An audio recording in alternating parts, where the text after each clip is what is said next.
This is the 99% Invisible breakdown of The Power Broker. I'm Roman Mars. And I'm Elliott Kalan.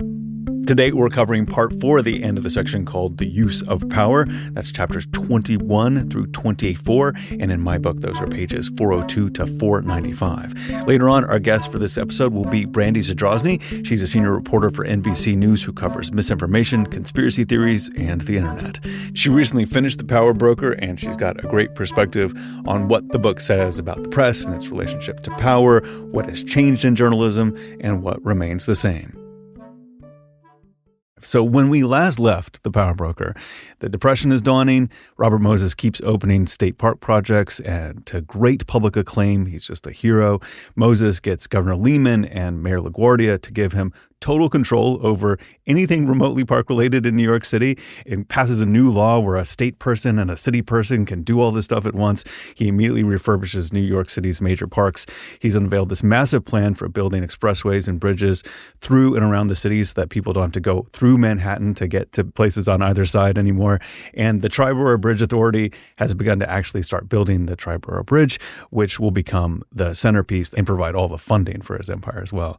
But there's a little bit going on here where his pettiness is starting to seep out to people who are his staunchest allies. So, he destroys the Central Park Casino just because it was Jimmy Walker's playground, and he just, out of spite, he just wants to level it instead of turning it into something equally good or better, And so that's where we are. So he's still like in that phase where he's getting a lot done. Most people are on his side, but that is about to take a turn right now with chapter 21, The Candidate. And so, Elliott, I love this opening line. Could you read the opening line to The Candidate? Oh, it's wonderful. The Candidate begins thusly. There had been a day in 1934 on which the cheering had stopped. It was the day Robert Moses started running for governor. It's like, oh boy, that's not a good sign. He's used to everyone loving him, and he's like, great, I'm going to run for public office. And it is almost as if he decides to do everything he possibly can to undo every good thing about his reputation during this very brief run for governor. It's amazing. And this pettiness that you were talking about, it's starting to seep out. It's almost like it starts gushing at this point. The faucet gets stuck open, and he'll fix that leaky pettiness faucet, but it takes him a little bit of time. And it's just amazing. So Caro points out that in later years, Moses would tell people after he knew that he had lost the governorship. Spoiler alert, he does not become governor. I'll just tell you right now. He'll tell people later, I did it reluctantly. I was just trying to hold the party together. Mm-hmm. But the people around him tell Caro that he was hungry for it. Yeah. And he gets offered the nomination by our old friend Truby Davison, the wealthy young state legislator who years earlier, Moses had tricked him into sponsoring his state parks bill that made him the most powerful man in New York State. And there's a little bit here about how Davison is working for the old guard of the state GOP. And those are the rich barons. They want someone who will stand for them against the New Deal and against Mayor LaGuardia and that kind of stuff. And they want a governor who's finally going to take all these public power sources like Niagara and turn them over to private companies that just by an amazing coincidence, many of the old guard GOP members own stock in. This is just regular government stuff. It's fine, And Caro goes a little bit into the interior fighting in the GOP that Moses' old enemy, W. Kingsland Macy, was fighting with the old guard about who was going to be the nominee, and it makes it sound like there's like 8 people who run the city and state government, and they're always butting heads. And that's kind of what it's like. Like when you read about even federal politics, it's the same names over and over again. You're like, this is a big country. It's amazing there's so few people. And there's one sentence here that is not super important, but I just want to read it because it's maybe my favorite sentence in the book, just for how much I have to assume deliberate satire Caro gets into this one sentence. So he is relating a quote that Truby Davison, as an older man, years later, is telling him about how Kingsland Macy wanted Judge Seabury to be the nominee for governor, and Seabury is not even a Republican, and he's a reformer anyway. Well, that was all we had to hear, Truby Davison would growl 3 decades later, sitting with one gouty leg propped on a footstool in the 30-foot-high study of his mansion on Peacock Point, topping off with cherry as Jubilee, a light lunch served by a white-coated butler, and staring out across the Davison compound's half-mile-long terraced croquet court.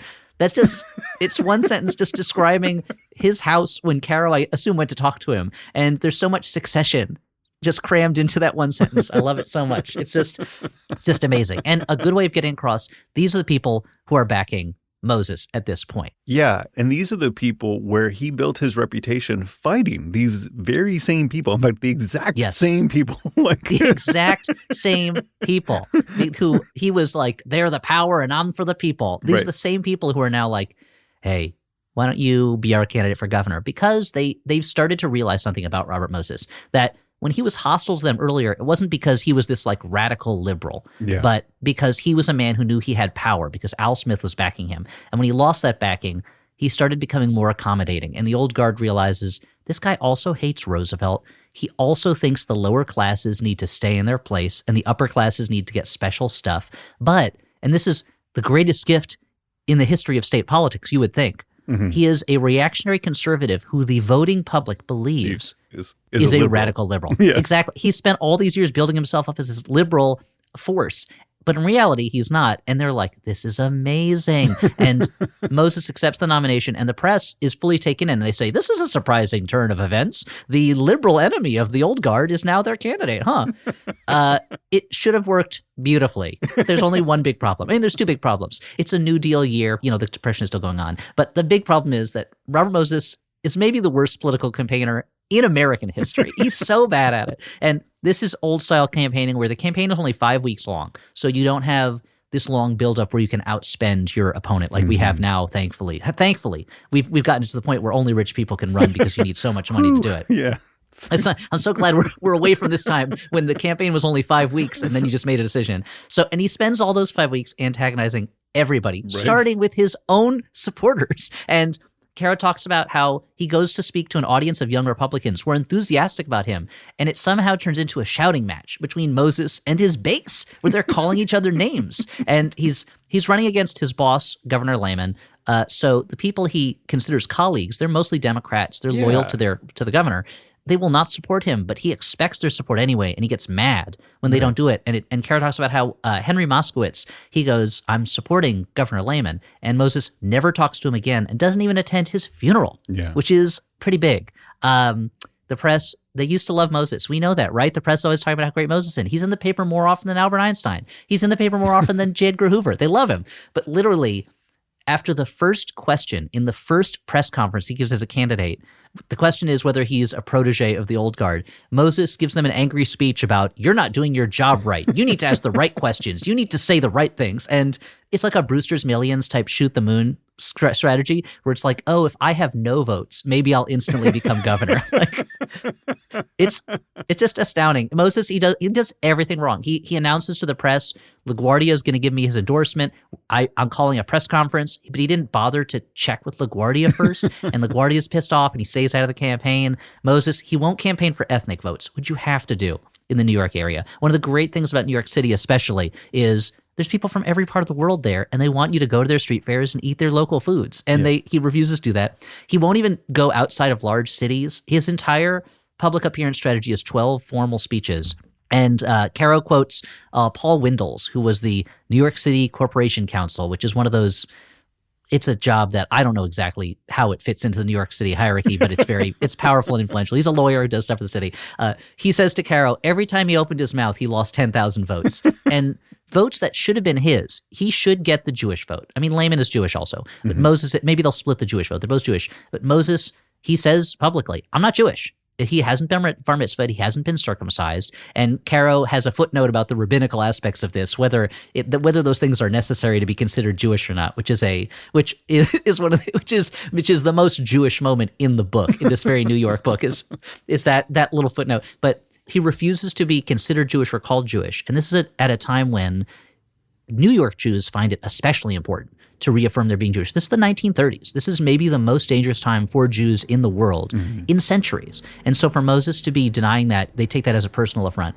And so Moses is like, the only one route to becoming governor, because I am so unliked and so unlikable, I have to destroy the public image of Governor Herbert H. Lehman, who at this point is famous for both being a New Deal liberal and for his impeccable principles. He is famous for his honesty. He's famous for how much he hews to the rules. And Moses launches just attack after attack that are clearly false. Like Layman is well known as a reformer, and Moses is like, this Tammany puppet, he's stupid, he's weak, he's bowing down to the Tammany bosses because he's afraid they're gonna beat him up. Like, yeah, like literally, he's physically afraid that they're gonna beat him up. It's bonkers. And after the campaign, Caro's like, later on, Moses would say Layman was a distinguished governor, a fine character. Like, Moses knows this is not true. Mm-hmm. And Layman does the smart thing, which is he just ignores Moses and he campaigns everywhere and campaigns on his own record. And it's like, this is how we want politics to work to a certain extent, right, which is that the guy who has a good record and his putting his all into it is doing well. And the guy who is a big liar who is just mean is doing poorly. And he makes a lot of these baseless attacks. One example that he gives, this Caro's one of the examples I want to highlight. He says, he accused Layman of being responsible for corruption in the Court of Claims, an accusation which ignored the fact that the court was not under the governor's control, and which was not strengthened by the fact that to document the court's incompetence, Moses accused of drunkenness a judge who actually had been dead for more than a year. So, like, Moses just throwing out wild things. Right. He accuses Layman of being in bed with the utility companies, which is exactly what Moses is doing at this point. That's right. And finally, Moses goes a step too far, and he calls Layman a liar, which shocks people. Yeah. It's hard to overstate how strong Caro makes the reaction to this charge, or describes it, where that's when he starts losing support. Other Republicans say he's unfit for office. And there's a radio station service that says, we will not run Moses' speeches unless the party takes out libel insurance that covers every time he speaks. And I hate to look at the past with rose-colored glasses because there was a lot of bad stuff going on, and the political system was far from fully equitable or good or non-corrupt. But this whole section, it's just so hard to read it now and not be like, oh, things have really changed, huh? Yeah. And what's interesting here to me is that even though Moses was a sort of lifelong Republican, except for the time when he changed his party affiliation. Briefly, when he thought it would help him become governor. Exactly. And then the earlier time. When Al Smith was running for president. It's interesting because he has surrounded himself with Democrats. He's always worked with Democrats up to this point. In fact, his mentor and big brother in all this is Al Smith.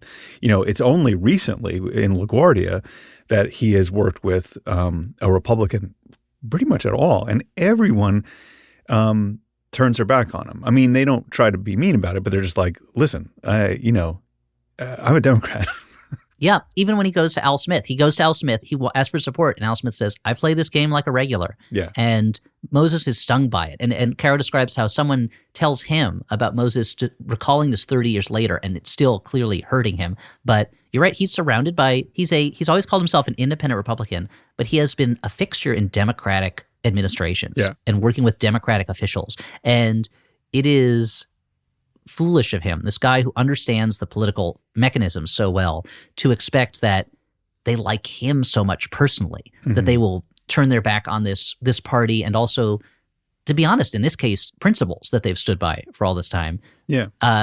And I wonder if I hadn't thought about this until just now, Roman. You've led me to this realization that one of the themes throughout the first parts of the book is Robert Moses finding sources of power that other people had discounted earlier or not noticed because they were outside of the official sources of power. Right. And I wonder if here is one of those cases where he makes that gamble. He says the Democratic Party is more powerful in this region than the Republican Party. I'm going to be able to go in there and turn that into my source of power then. And that gamble doesn't pay off this time. He's not able to do it. Yeah. I don't know. I also think that he – like you said, that is his superpower, is like turning sort of ignored and positions that are not thought of as very powerful into powerful positions. Whereas running for governor is like good old fashioned normal stuff. Like he's not going to reinvent anything here. He's not going to find some law that he can write to make this better for him or easier for him. He has to do all the things. This stuff has been worked out, Yeah. He's not going to get around it. And his unwillingness to play ball in the way that everyone else does to create a successful campaign is just, he's just naive. Like he's never walked a path that other people have, walked ahead of him. He's only sort of forged his own way through all these like new ways of looking at the government and the world and municipal structures. And this tried and true way, he's just bad at it. There's something about and maybe it's maybe it's one of the beautiful things about electoral politics is that it can really humble people who are used to not being humble, because suddenly they need the people who they don't care about to give them their approval. They need the approval of the people that previously they saw as beneath them. And I mean, it goes back to in some ways to the original founding of the country, where it was like, this king's used to telling us what to do. Well, what if we chose the king and he had to pay attention to us once every 4 years? It's a real guardrail of democracy that Moses is coming up against. Moses, to his credit, he does not hold a grudge against Al Smith. This is before Moses opens the Central Park Zoo, which is basically his love present to Al Smith. So that's the one relationship that he'll never let go of. It's pretty interesting that this is happening simultaneously to that chapter that we read earlier about that ceremony and giving him the key and all that sort of stuff that meant so much to Al Smith. It does, however, make me think that him missing that ceremony, there might be something a little bit more to that, because he wasn't possible. there for that. And he says it's because he's sick. Yeah. Maybe it was, maybe he couldn't handle it, or maybe he just wasn't ready, or it's possible. I do wonder that. But, as you said, these guardrails of democracy, well, Robert Moses just goes head first into a guardrail of democracy, and he just he ends up with the smallest percentage of the vote of any major party candidate in the history of New York State up until that point. Since then, some enterprising candidates have beaten that record and gotten less. But Moses, he ends up with 35% of the vote, which in a two-party competition is pretty abysmal. Yeah. And the GOP, they lose both houses of the legislature for the first time in 21 years. He even loses in the what are usually the solidly Republican upstate districts. Those go for Lehman. And Moses, of course, takes no responsibility. He's like, it was 1934. The New Deal candidate was always going to win. I couldn't do it. But the political insiders are like, yeah, but the election could have been closer. And it's interesting that either Moses doesn't care or forgets or doesn't think about it, that when you have an election year, the person at the head of the ticket, part of their job is to draw support for the people lower down on the ticket. Yeah. So even if he had run better, even if he had lost, perhaps his party would have kept control of part of the legislature or just wouldn't have lost so many seats. But Moses also, I'm sure, doesn't care. He doesn't care about how the rest of the parties. I mean, he doesn't care about the party. It's not like from this point on he's really involved in GOP politics. When he loses, he drops them. Yeah, and this is a moment where Lehman, to his credit, it would be, I think, politically reasonable to get rid of Moses at this moment because he just was, in a competition for the same job and called him a liar and all these nasty things. And offended most of the state, just made most of the state not like him. But, to his credit, Lehman doesn't do it. He keeps him on. Yeah, he says, this guy's great at his job. He's doing work nobody else can do. Just because he called me a liar doesn't mean I should fire him. It is one of those moments where someone does the principled thing and does ostensibly the right thing, but in the long run, you're like, oh man, this would what a have been missed a opportunity. Moment. I know, this would have been the moment. The silver lining is that if he had fired Moses, then there's no way Robert Caro ever would have written this wonderful book that we're enjoying so much, because the story of the man who was briefly the most powerful person in New York as Parks Commissioner is not as, let's say, not as much of a book as the guy who did it for years and years.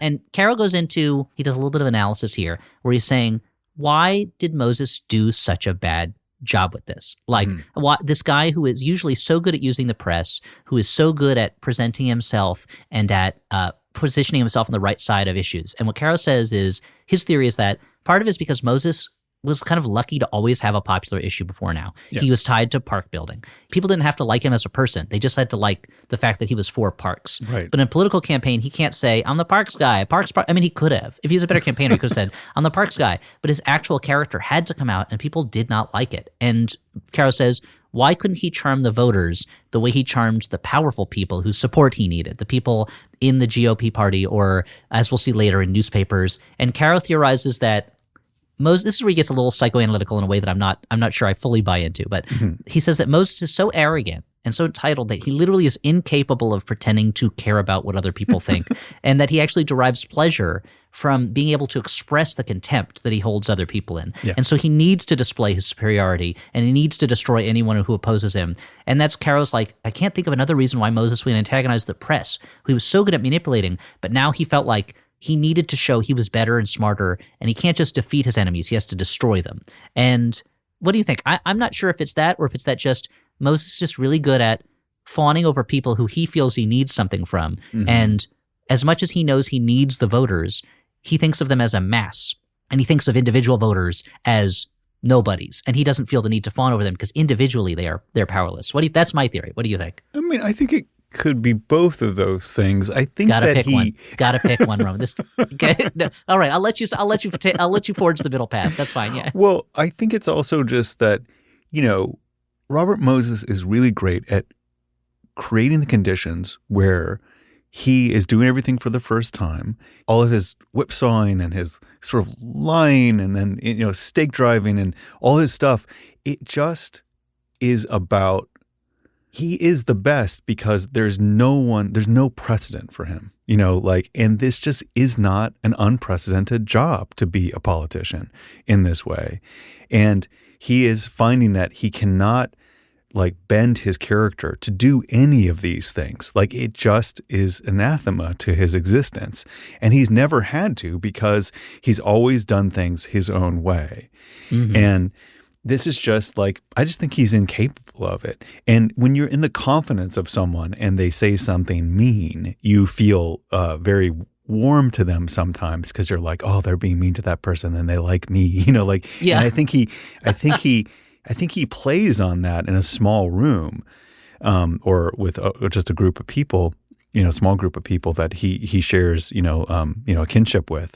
But the bigger and bigger that room is, then you're just shouting at people, and it is not fun at all. To watch someone just be mean to someone in a large room, and I think he just sort of traffics in a kind of gossip and chumminess and and being nice to you and mean to you in unpredictable ways, so that his sort of abuses and control over you is strengthened by that. And you just can't do that in a broad scale to people, to a mass of people. I guess it goes to show too that there's certain types of people whose personalities react to other personalities, and Moses, for some reason, in public and on a large scale, had the kind of personality that nobody reacted well to, that it just didn't mesh with anybody. Not at all. Except for when he could put up a ceremony, somewhat. But that's it. He kind of knew the details of how to make people have a good time when he was opening something or doing something grand. Yeah. But when he spoke, it was, pretty uninspiring. It's really fascinating. That's not what his strength was. And so at this point, he's kind of at his lowest that we've seen him since, his initial ascendancy. This is the lowest he's been since he was a 30-year-old guy who could not get a job in government. Yeah. He has two amazing jobs, but he actually has 11 amazing jobs. But but people don't like him. The shine is off the star, the bloom is off the rose. His halo's hanging by a thread. I don't know how many different messed up metaphors. Unfortunately for us, unfortunately for him, a strange savior is about to enter the scene as we roll into chapter 22, as Moses' oldest foe is about to become his inadvertent support beam. I couldn't come up with the right metaphor for that either. We'll do that one with chapter 22, order number 129, after this break.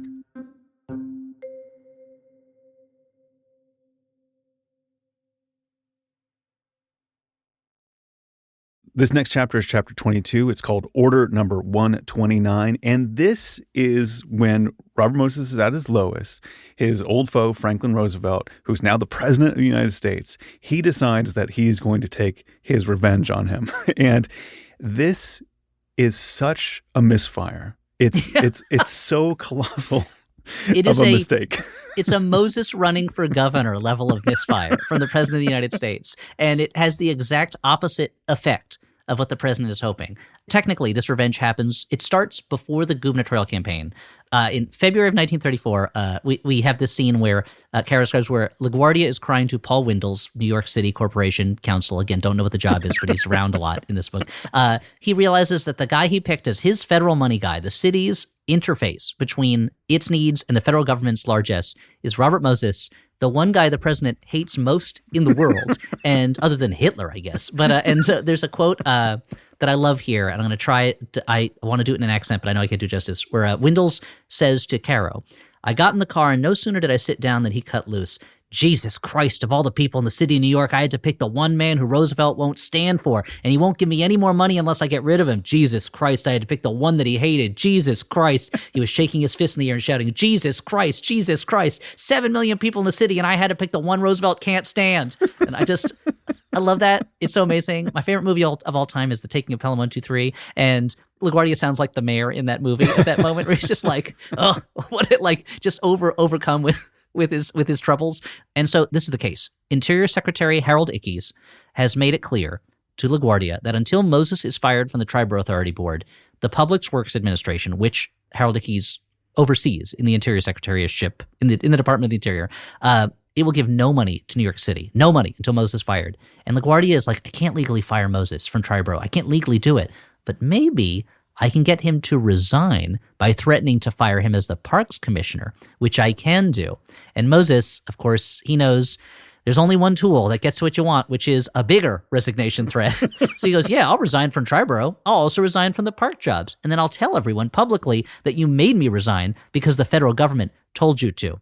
Mm-hmm. And Wendell tells LaGuardia, if that happens, everyone will see you as weak. If publicly you're seen as bowing to federal pressure. And LaGuardia tries to stall, and Roosevelt's losing his patience. And as soon as the governor's race is over, Roosevelt is like, nobody likes this guy anymore. Let's do it. And they turn off the PWA money faucet until the day when Moses is cut loose. And Caro, it's worth looking up on page 429. Caro goes through this ridiculously melodramatic description of the whole thing as a stage play and which parts everyone's playing. And it is this metaphor that goes way too far, but it's so, I love it. It goes beautifully too far. So it's too long to read here, but go open up your hymnals to page 429 and take a look at it.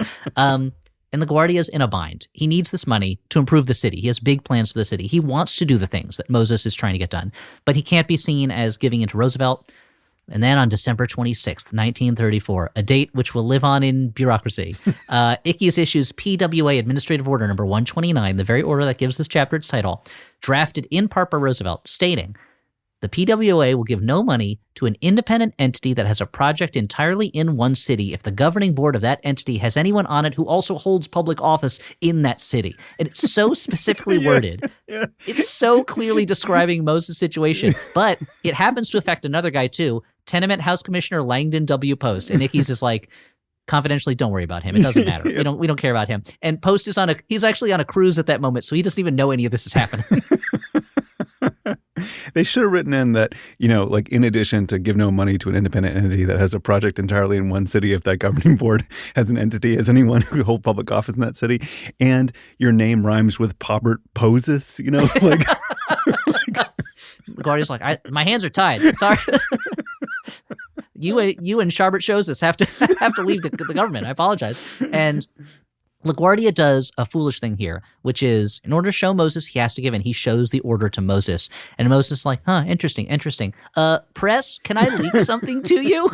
And he goes, I'm revealing this purely because the public deserves transparency. Mm-hmm. And the press are unaware that Roosevelt and Moses have hated each other for years. This feud is common knowledge among the political types, right, but it's not public knowledge. And so the press portrays it as the president is trying to force a public servant out of his job purely because while he was running for governor, he criticized the New Deal. This is political partisan payback of the worst type. And suddenly Ickes is being asked about whether Roosevelt knew about the order, and LaGuardia is on a train to D.C. and doesn't know that Moses leaked it. And as soon as he gets off the train, he's mobbed by reporters. And I really love, there's something about how old world this all is, where if you are traveling, you do not know what is happening outside of the container that you are in. So if you're on a cruise ship, you don't know. If you're on a train, you don't know. Whereas now, the scene would be like his aide's BlackBerry suddenly buzzes, not BlackBerry, his cell phone. They don't use BlackBerries anymore, but his cell phone suddenly buzzes and he'd go, sir, we'll have to take a look at this. And then by the time they are getting off the train, he's got a statement prepared. Yeah. Instead, he is just totally taken by surprise. He has no idea what's been happening because he's on a train. I love that. And I like the image of a flustered LaGuardia is like an image I kind of love conjuring in my mind, because you can totally imagine his sweaty face, just like He already looks like he just rolled out of bed. So even more now, he's like, like I have to imagine him as a guy who runs his fingers through his hair a lot when he's like stressed out and thinking and makes it all poof out. And yeah, I love it. And he's just like, what the fuck has this guy done to me now?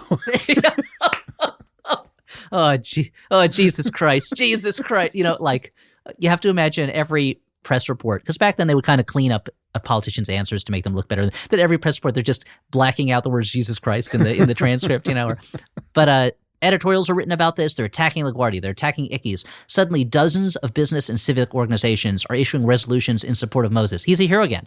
Suddenly, he's a hero. Yeah. And there's this long list of different organizations, different local civic and business groups that are going out of their way to issue public resolutions in support of Moses. And everyone's trying to stonewall. LaGuardia's like, this problem doesn't exist. But Moses keeps the fight in the press. Every week he's announcing how little money they have left on hand to complete building the Triborough Bridge because the federal government's not giving them any. And Roosevelt finally admits to reporters that he was aware of Order 129, and then 147 different civic organizations then meet, and they basically make a show of reaccepting Moses as a member of the civic reform community because they want to support the principle of independent local government. This principle of balance of powers and local control of things that is, so fundamental to the founding blah, blah, blah, and et cetera, et cetera. And Moses is now the symbol of that. And by 1935, it's a national issue, and people are like, the New Deal funds are being used for political purposes. This is not okay. And Republicans want to investigate it. LaGuardia finally comes with a solution. It's, months later, as after he has been going, oh, Jesus Christ, to anybody who listen. He sends a letter to the government saying, I will abide by the order, but it would cause so much trouble to apply it retroactively because I cannot lose Langdon Post from the tenement housing position. I can't do it. He's just too important. This guy who was on vacation when all this was going down, I'm sorry. It's too much to ask. Oh, and P.S., this would also apply to Robert Moses in addition. But Langdon Post is really why I'm doing this. And Al Smith, who's been kind of biding his time, waiting for the right moment to step in, this is when he does step in. He says, now's the time to put my finger on a scale. And he gives a speech talking about how necessary it is that Moses stay at the Triborough Authority so his big roads plan can go through. And that's presented by Caro as the final kind of feather on the scale. That's what the straw that breaks the camel's back. I'm trying to get more metaphors into this. And so Roosevelt, he has Ickes write a letter to LaGuardia accepting this non-retroactive reading, but they predate the letter to one day before Smith's speech so that it won't look like it was because of the speech that they did it. And the press immediately sees through it, and they're like, Moses beats Ickes. They did it. And Ickes, who at this point has just been doing what the president has been telling him to do. He doesn't have a personal stake in this. He's very hurt by it, but he still kind of gives props to Moses for handling the fight in such a powerful way. Mm-hmm. And the most important thing of all is, with this action, Moses now has his halo back. Now he is no longer the mean guy who calls people a liar, running to support the old guard. He is, again, the defender of the people that the bigger guy is trying to crush. And this is the halo that stays on him pretty much the rest of the time. Yeah, it's pretty amazing. Like this is a real if you come at the king, you best not miss kind of scenario. And they really missed, and it really resurrected him in every way possible. It's like the bullet missed the king, bounced off the wall, hit a bottle of super medicine that then tipped into the king's mouth and made him stronger. Like that's how badly they missed. Yeah. And so much so that they eventually share a stage, when the opening of the Triborough Bridge happens. And this is one of my favorite things is Moses can't accept that he just won this completely. This is he won this so thoroughly, it's almost embarrassing. It's embarrassing to Roosevelt. But the pettiness continues because when the Triborough Bridge opens, the ceremony happens. And, he's smart enough to know that he has to invite Roosevelt because otherwise, this is a big federal project. But he only allows him, because he puts together the ceremony, he only allows Roosevelt 5 minutes to speak. The president of the United States of America. Exactly. And this is happening in 1936. So the president is also running for re-election that year. Yeah. This is a bit the president's going to want to talk for more than 5 minutes. Yeah, yeah. And so LaGuardia tells him he's got to talk more than 5 minutes. And Moses says, okay, He can talk for 6 minutes. It's so ridiculously petty. And when I was looking over this again, I was thinking back to our talk with AOC last episode. Go back and listen to it if you didn't hear it, where she was talking about how like this happens. This is how decisions get made often is, I don't like that guy, I'm not going to do this. Or, I just cannot, I have to poke this guy. And so they goes, all right, I'll give him 1 more minute to talk. And and also Ickes is invited as a general spectator, and he's really mad that he isn't going to get to speak. And finally he does. And Roosevelt and Ickes, they give their speeches that do not mention Moses. And Moses in his speech does not mention the president, but he indulges, and this is classic Moses. I feel it's the perfect way to end this chapter and the duo of the candidate chapter in this one, because it's Moses falling back in his bad habits again. As part of his speech, he has this incredibly oblique insult towards Roosevelt, this veiled insult that is based around knowing an anecdote from the life of Samuel Johnson. And it flies completely into the radar because nobody knows what he's talking about. And Caro has to take time to explain what this insult is and what it means. But it's like Moses cannot help being like, I know I won. I'm going to try to be gracious in public, but secretly, I'm going to insult him in this way that nobody but me will understand. Like, it's almost as if he's like the first letter of every sentence of my speech, if you add it up, it says Roosevelt sucks or something like that. Like, no one will know but me. And it's just so incredible. They're such children. They're such petty children. And they have the lives of millions in their hands. It's so, I mean, I love it looking back on it, reading a book, but I have to imagine, but knowing that this is still how the world operates, I'm like, it's so frustrating. It is a little painful, although I'm always having this sort of pang of wanting to see the downfall of Robert Moses before it actually happens. You know what I mean? So like when you get these petty squabbles, I'm mainly on FDR's side in these things. Sure. Yeah. At this point. and it just is it's just rough. It's just rough to witness it.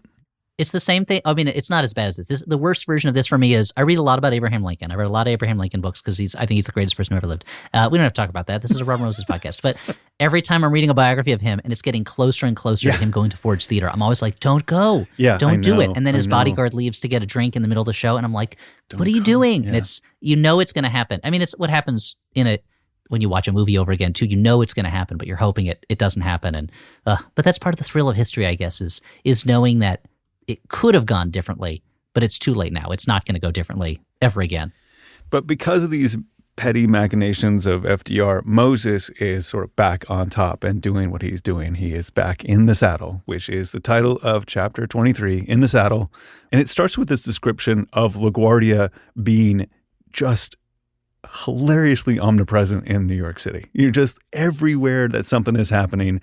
LaGuardia is there just having fun, showing off, trying to make everyone love him. It's hilarious. Caro makes it sound like there are 17 LaGuardias running around the city at any given point. It's like, he's over there. He's personally inspecting the treatment of people in public housing. There he is over there. He's at the Bronx Terminal Market. There's been stories of artichoke racketeering, so he's personally banning artichokes from the Bronx Terminal Market. Firefighters are trapped under a collapsed wall. He's going to go whisper encouragement to them while they're being saved. Like, he's everywhere. And at the same time, he's slashing non-essential jobs in the city budget. He's pushing back on local corruption. He's bullying the city into submission, but he's also bullying his staff. He loves to yell at his staff. He loves to fire his staff. This is not entirely all positive, but yeah, it just presents him as, I imagine him zooming around like a cartoon character, just puffs of smoke appearing where he used to be as he like runs off.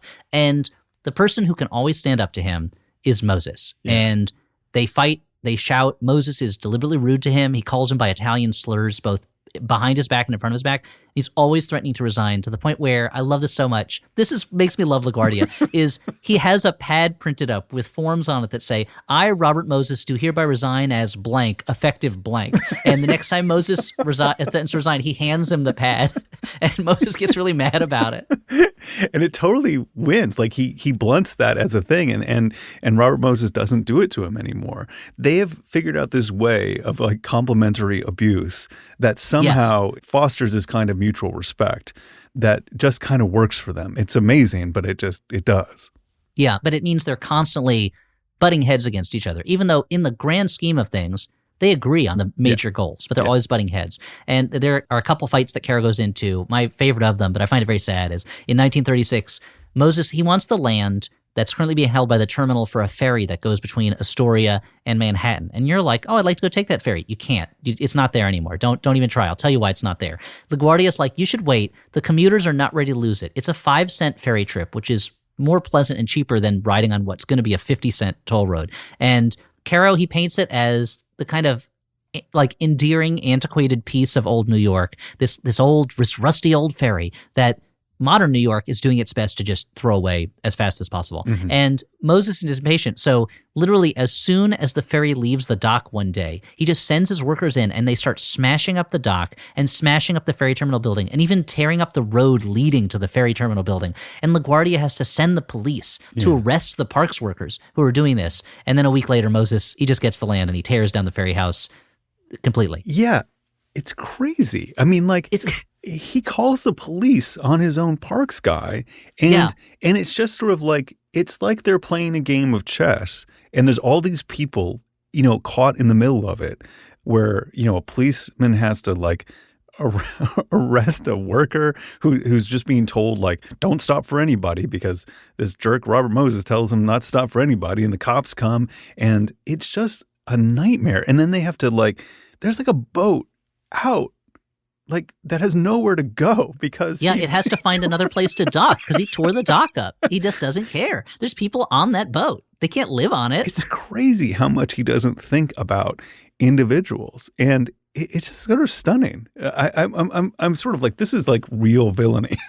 Yeah. Well, he knows that his goals, and this will become clear more and more in this section of the book as we're talking, this overall episode, that his goals, he believes, are the best and only useful goals. And so anything that has to be done to get those goals as quickly and as effectively as possible, he'll do it. There's in 1937, so the next year, LaGuardia's got to call the police out on him again. Because LaGuardia's like, we've got to move 2,000 of the laborers, the federal workers who are working for you.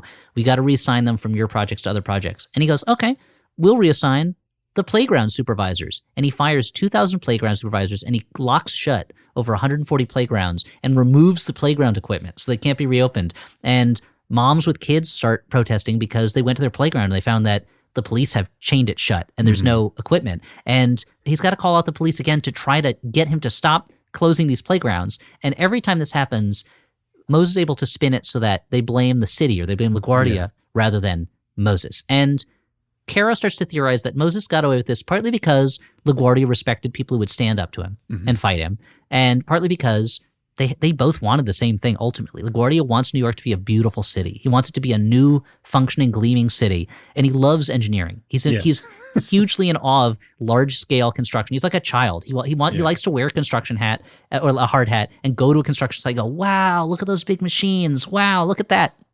And at one point, LaGuardia calls Moses the greatest engineer in the world. And Moses even is not technically an engineer. He doesn't have an engineering degree. He doesn't know how to draw up plans, but he has the staff that can draw up plans. And he's the only person who has it. So the third part of it, I don't remember how many, I haven't counted. The final leg in this stool of however many legs is that they need this federal money to do it. And Moses is the only guy who can get that federal money because he can create the plans. He has the people who can create the plans to get it. Yeah. He has shovel-ready projects that allow them to pass through the PWA system, and he can keep getting money and money and money. He's just like always ready, always on the ball.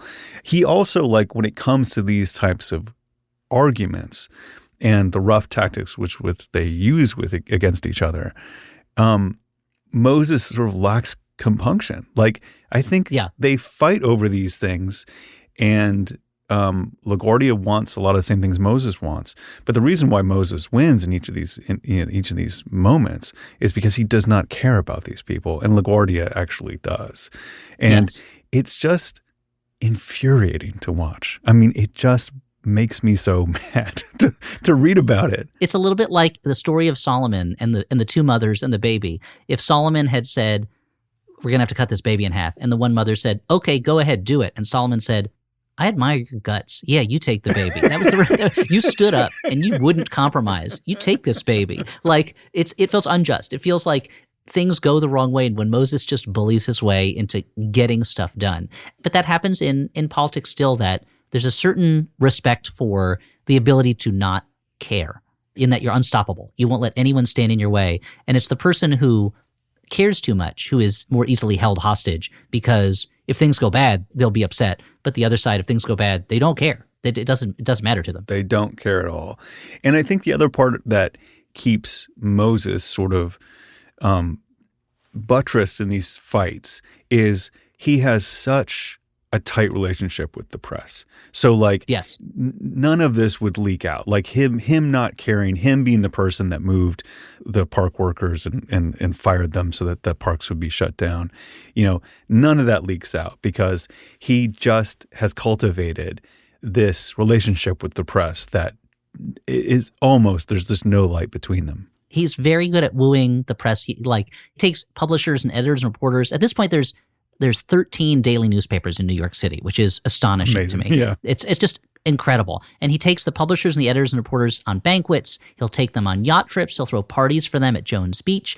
And there's a chapter much later in the book where it kind of gives you a firsthand look at the luxury lifestyle that lavishes in the RM chapter. Well, I'm so looking forward to that one. It's amazing. But he's also personal friends with some of the most powerful newspaper owners in the city. He's friends with Ogden Mills Reed of the Herald Tribune. You may remember Ogden Mills Reed as the guy that Moses was going to con money out of when he was a Yale student. That's right. Reed never found out about that, so he's still his friend. But most importantly, he's friends with the Sulzbergers, the owners of the New York Times. At the time, as is now, it's the most influential paper in the country, and 2/3 of the Times stock is owned by Iphigene Ox Sulzberger. Such an amazing name. And she loves public parks. She loves parks, and she worships Moses too as the guy who can make parks. And she doesn't always agree with him. She's the one that Caro quotes as saying that engineers are straight line crazy, which becomes the name of the David Hare play about Robert Moses. Yeah.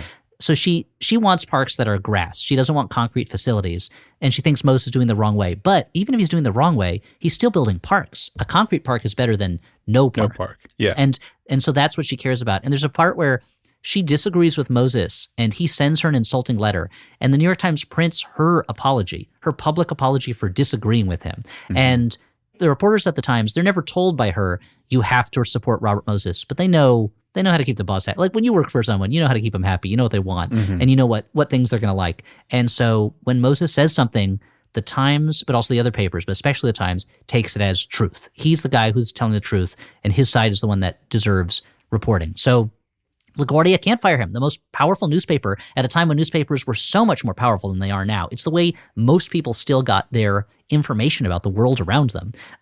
It'll give him hell if he fires Moses. And so at a certain point, LaGuardia is like not even bringing up complaints to Moses. And he learns that he's got to argue with Moses in private, but then let Moses have his way and then pretend in public that there was no disagreement between the two of them because Moses is just untouchable because of this relationship to the press. And he's also untouchable because he holds this sort of like role getting money from the federal government. He holds this role in the city, and he also has this role in the state government. And this is the reason why there was a law that made that illegal, because it is a very easy way to make someone more powerful than the mayor. Yes, which is exactly what happens because Moses has access to the federal money. He's not using city money to build his projects usually, so he doesn't need the city's approval. And it doesn't matter what the voters of the city necessarily think because he's not listening to them. And if the mayor says, hey, you shouldn't do that, the people in the city aren't going to like it, he can say to the people in the state government, make some trouble for LaGuardia. I don't want things to go easy for him while he's making it difficult for me. Or he can approve his own projects when it needs state approval. And it's as if my children had outside money coming in and also then had a relationship with my parents where I'd be like, it's time to go to bed. You got to go to bed right now. And they're like, oh, interesting. Well, why don't I call up Grandpa and have him get mad at you? Why don't I have Grandpa yell at you over the phone? And I'm like, well, then you're not going to get your allowance. And they're like, that's cool because the federal government is giving me $1 billion. So I don't need this allowance money. I think I'm going to stay up until midnight tonight. But you have school tomorrow. Do I? Do I have to call Grandpa again? Like that's the situation. And so, ostensibly, the guy who works for the mayor is more powerful than the mayor and is running things. And so Caro makes the point, and he goes into a lot of detail about it, but we can kind of skim, is that more money is being spent in the city than ever before to rebuild the city, but it's not the city's money. And so Moses has so much say in rebuilding the city, more say than the mayor does, more say than the voters does, all because he's constructed this power organization that is beholden to no one elected figure who is supposed to have oversight over him. Yeah, yeah. And this actually just gets worse because pretty soon he's going to get all that toll money too to do the same thing. But yes. Right now, he is just balancing all these different forces that he has his tentacles in, and he can just lean on one, like get money from another, circumvent another, and he just is this amazing operator, just taking advantage of the gaps between these different organizations and how they cannot work together. Exactly. And the things that he saw as impossible to do before, like trading political favors to get support, he's now totally fine with doing. And whereas before he used to be he'd tell people, go to hell if you want patronage. Now he's like, does your kid need a summer job as a lifeguard? Well, give me your vote. He's got that job. He's very happy to do that. And at this point, Moses, as we mentioned before, he has more in common with the Republicans in the state legislature than LaGuardia, who is ostensibly the Republican mayor. LaGuardia's the original rhino. He's basically a New Deal liberal who just happens to be a Republican. Yeah. And he just has so much power. And the ultimate point of this that Caro is trying to make throughout the book is that, in theory, the purpose of a democracy is so that the people have ultimate control and ultimate say over how they are governed and how their municipalities exist, what's built and what's not built and things like that. And Moses has hacked the system in a way that takes him completely out of that accountability control. And is that the way that a city government or a state government or a federal government should be operating? No, sir. No, sir, not at all. And yet, that's the way it is. The cracks are there. Yeah. This is really it. He has just his knowledge of all these different systems, it just allows him to exploit and, wheedle his way through and strong arm in some places, acquiesce in others when it's appropriate. He just is thinking around these people in ways that is just like the system wasn't built to stop Moses. He just has this ability to work around it.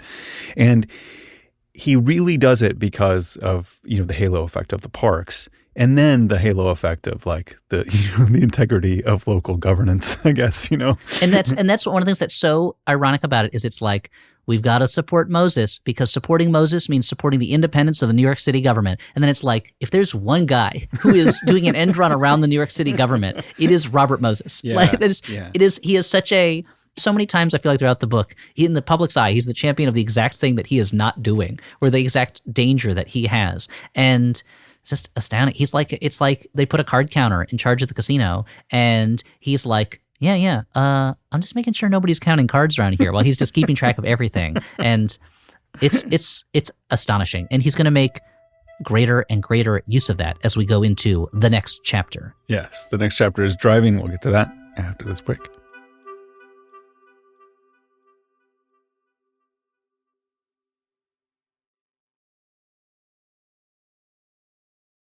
So we're up to chapter 24. It's called Driving. It's another chapter called Driving.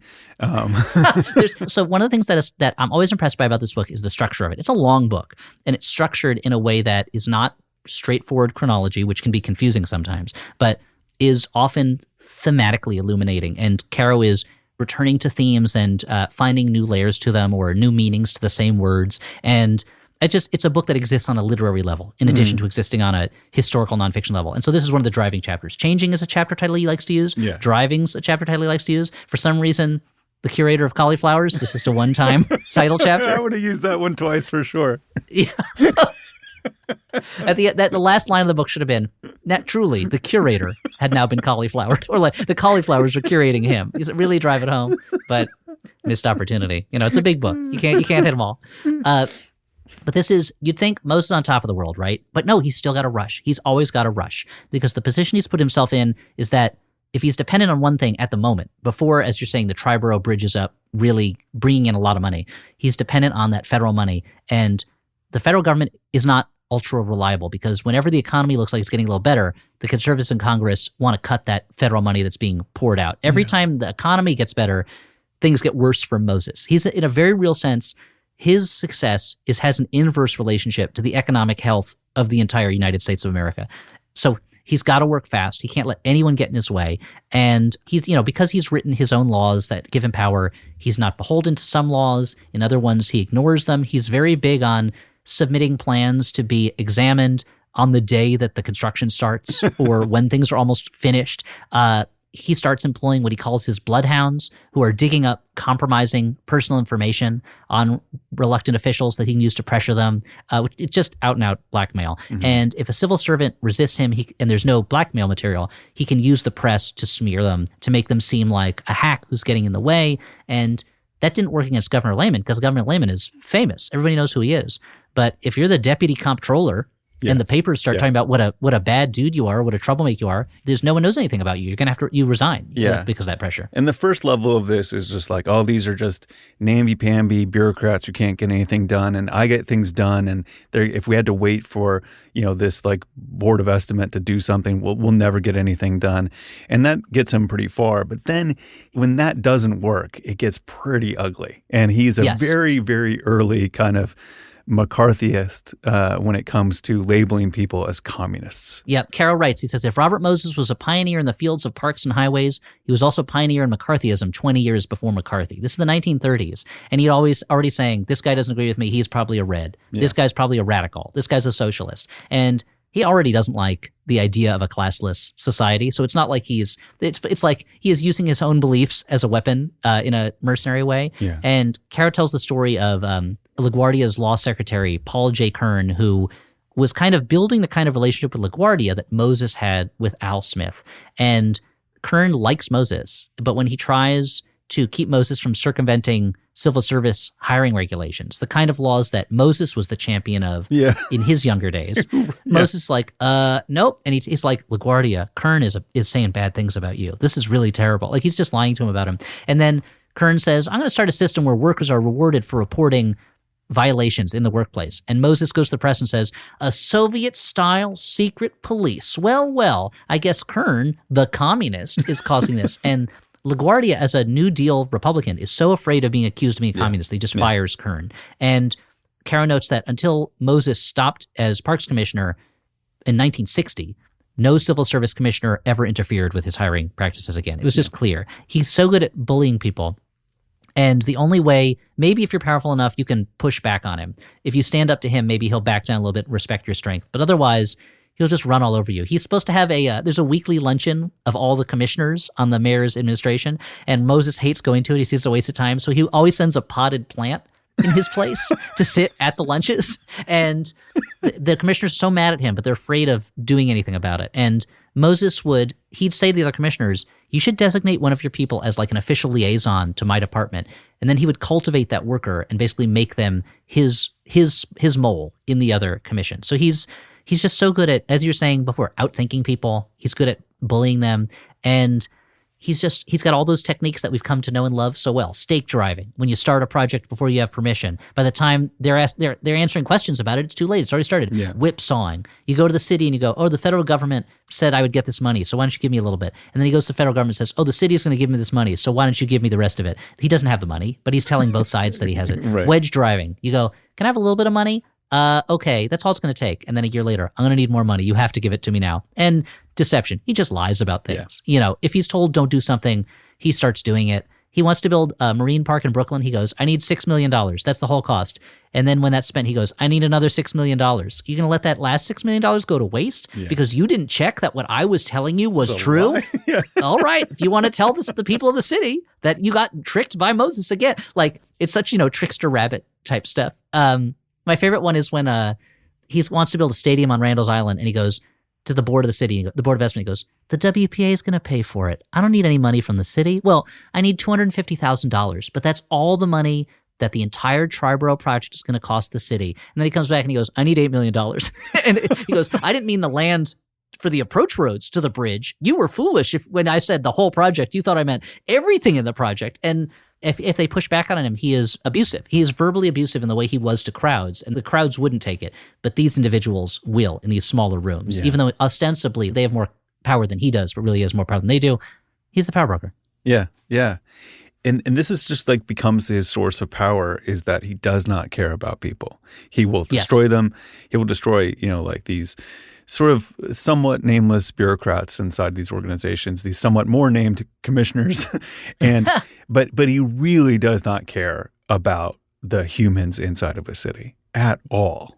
There's an enormous strength in being able to rewrite the rules to your liking, but also in having the freedom to ignore the rules. Like every now and then, it feels like someone comes along and people are like, this guy is playing chess on a whole nother level. Like he's outthinking everybody. And their secret is just that they're being bad. Like they're just refusing to play by the rules of the game.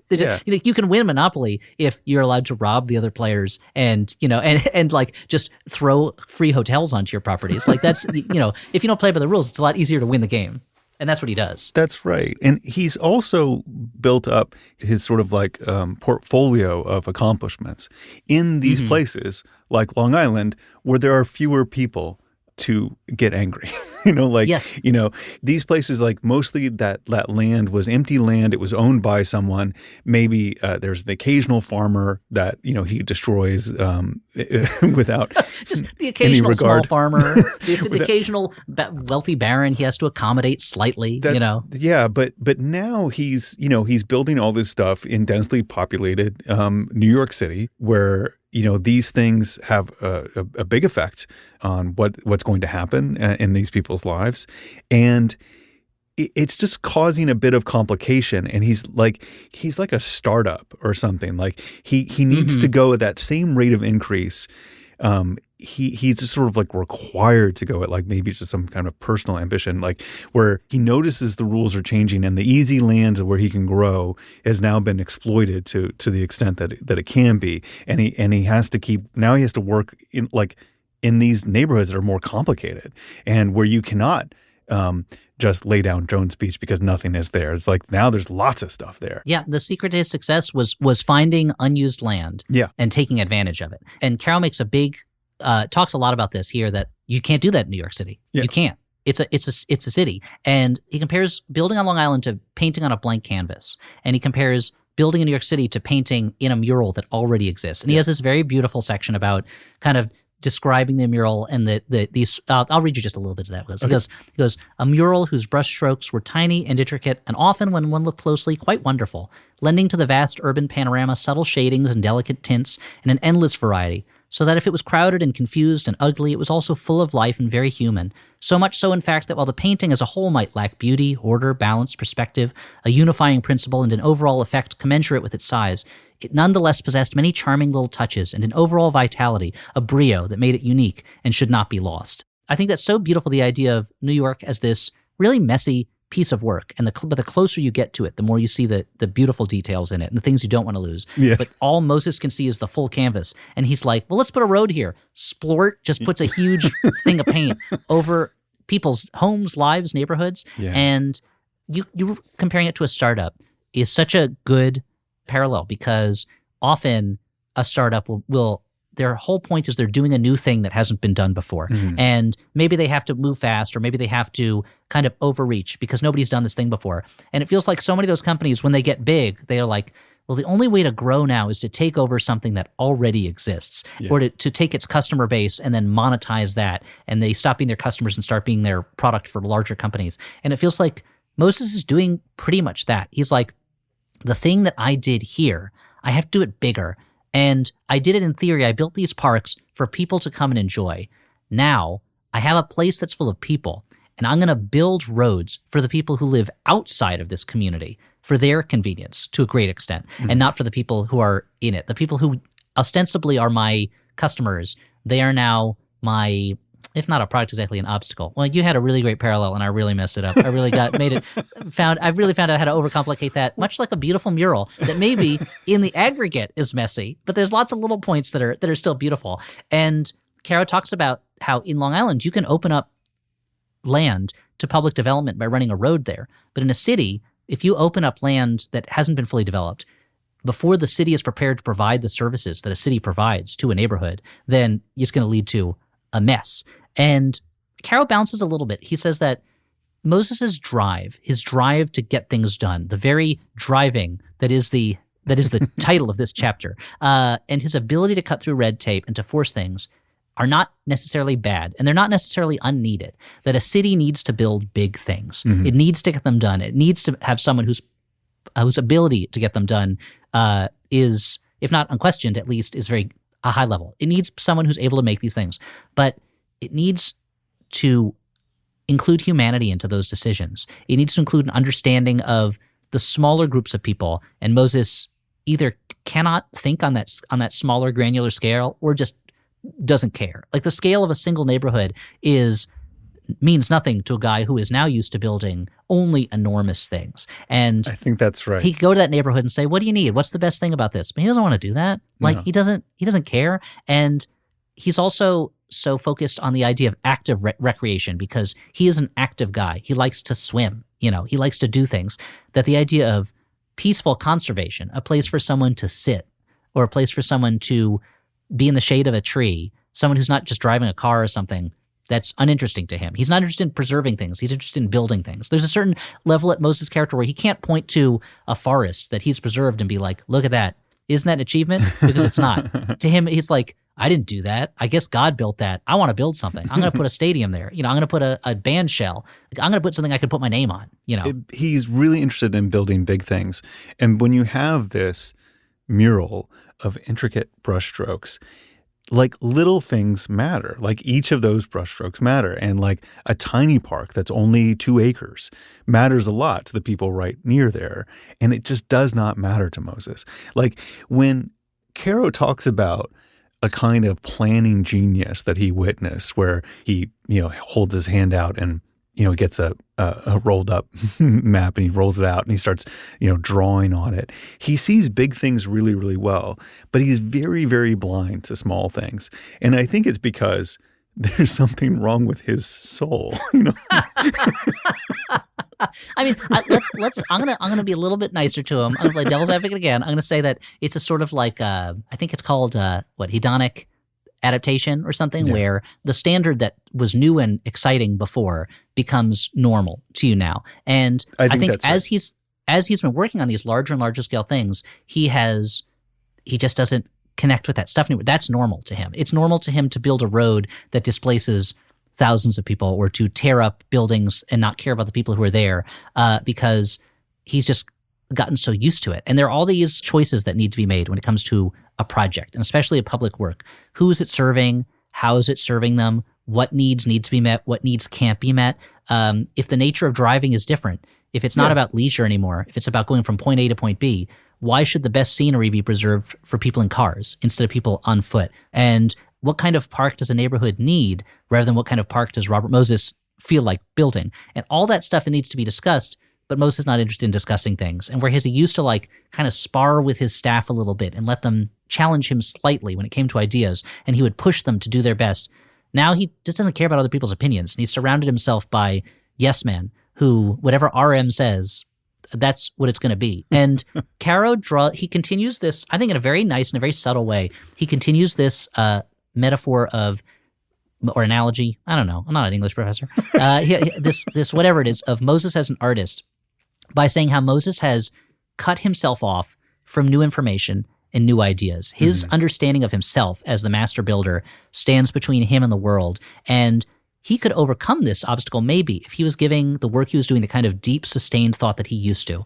When he was spending hours tromping through Long Island, tromping around the city, thinking of ideas, looking at real life, and thinking about how to fix it instead of just looking at maps. And he can't do that anymore. He doesn't have the time. He's taken on so much work. He's overloaded. He's doing all the New York City parks. He's doing the Long Island parks. He's building the state parkways. He's building his dam work, like Niagara. He's added so much work that Caro mentions this, but he doesn't go into detail, that he nearly has a nervous breakdown by the end of 1934, that he's so overworked. And he cannot give his attention to each of these projects. And so they're starting to become banal. Instead of making individual decisions, he has a standardized form that just gets reused. And that, like a great artist who loses connection with the reality, with the real world, and only knows art, his work starts to become a repetition or a comment on itself rather than something that really relates to the lives and needs and emotions of people. And it's something that happens to anyone who's in a sort of creative field. And Moses is very much working in a creative way.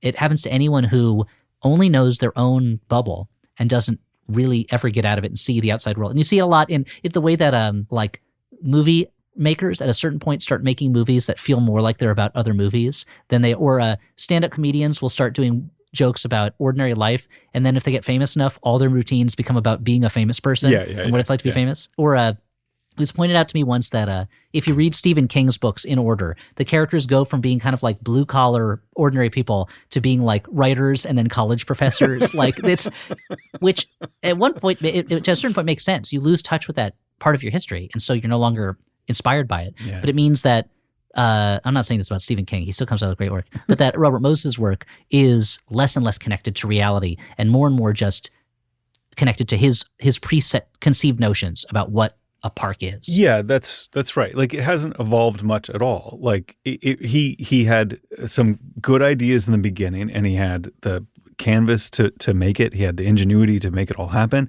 And now that's not available, but his ideas have not modified or changed at all. Like the city has changed a lot, but he hasn't changed.